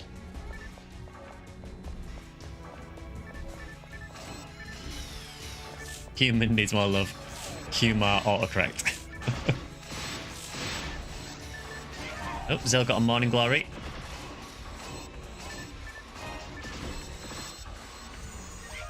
Such a cool looking weapon, man. I really wish claws were better in this game.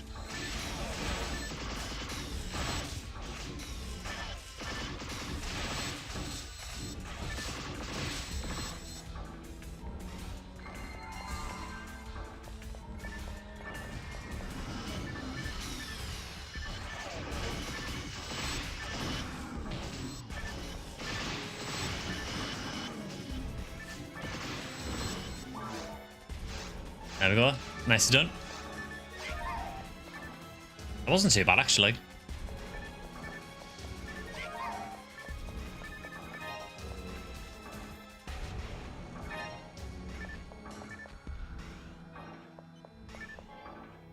That's so disappointing. There's a 50 hit ray gun on the floor, but it's a Lord special.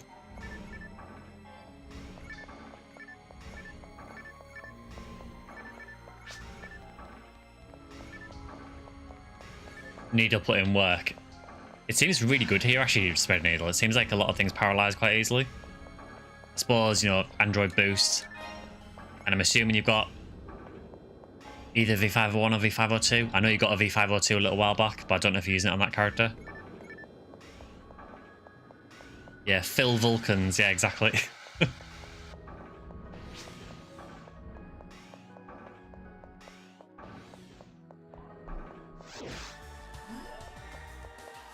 Yeah, one Spread Needle has a bit of attack power behind it. It's actually really good. Without that, it's actually kind of a weak weapon, but it's kind of funny the way you use Spread Needle, honestly. It's actually, it makes a lot more sense to Spread Needle sometimes to just spam light attacks because you can just continually flinch things.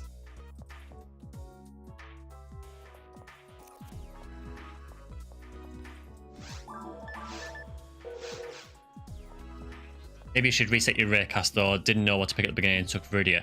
Viridia is actually a really good ID. It has a lot of really nice drops. You do, yeah, and as base player said, you do get shot weapons more often with Viridia. It's a really, really good ID.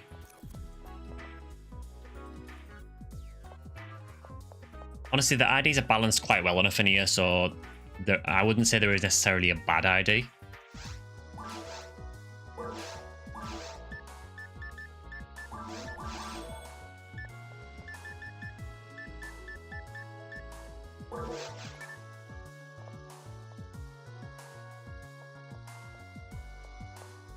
If no one wants these rares on the floor, are you okay for me to team point them?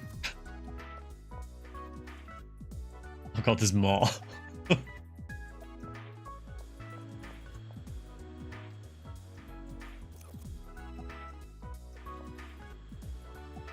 You would not take Pinkle on Raycast. I mean, Pinkle's a really good ID, just not necessarily on a Raycast, yeah. Again, though, it depends kind of what you're doing. You know, are you hunting things for other characters, or are you trying to find things for that character? Team point if you want. It's mainly the DBs, because the DBs is actually 10 points.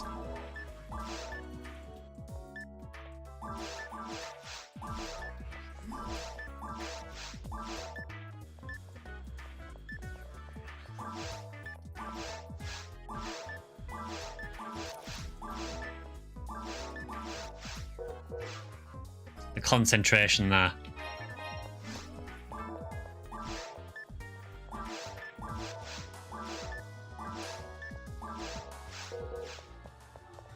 You really like the DB Saber variants. I like that there is 10-star ones with different stats and everything. If you want to cosplay Shino, go Pinkle Raycast.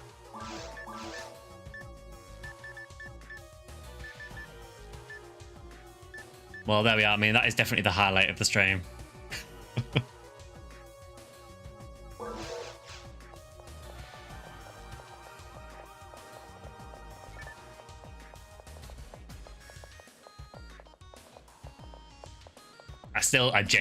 I'm still stunned that we got a red ring drop.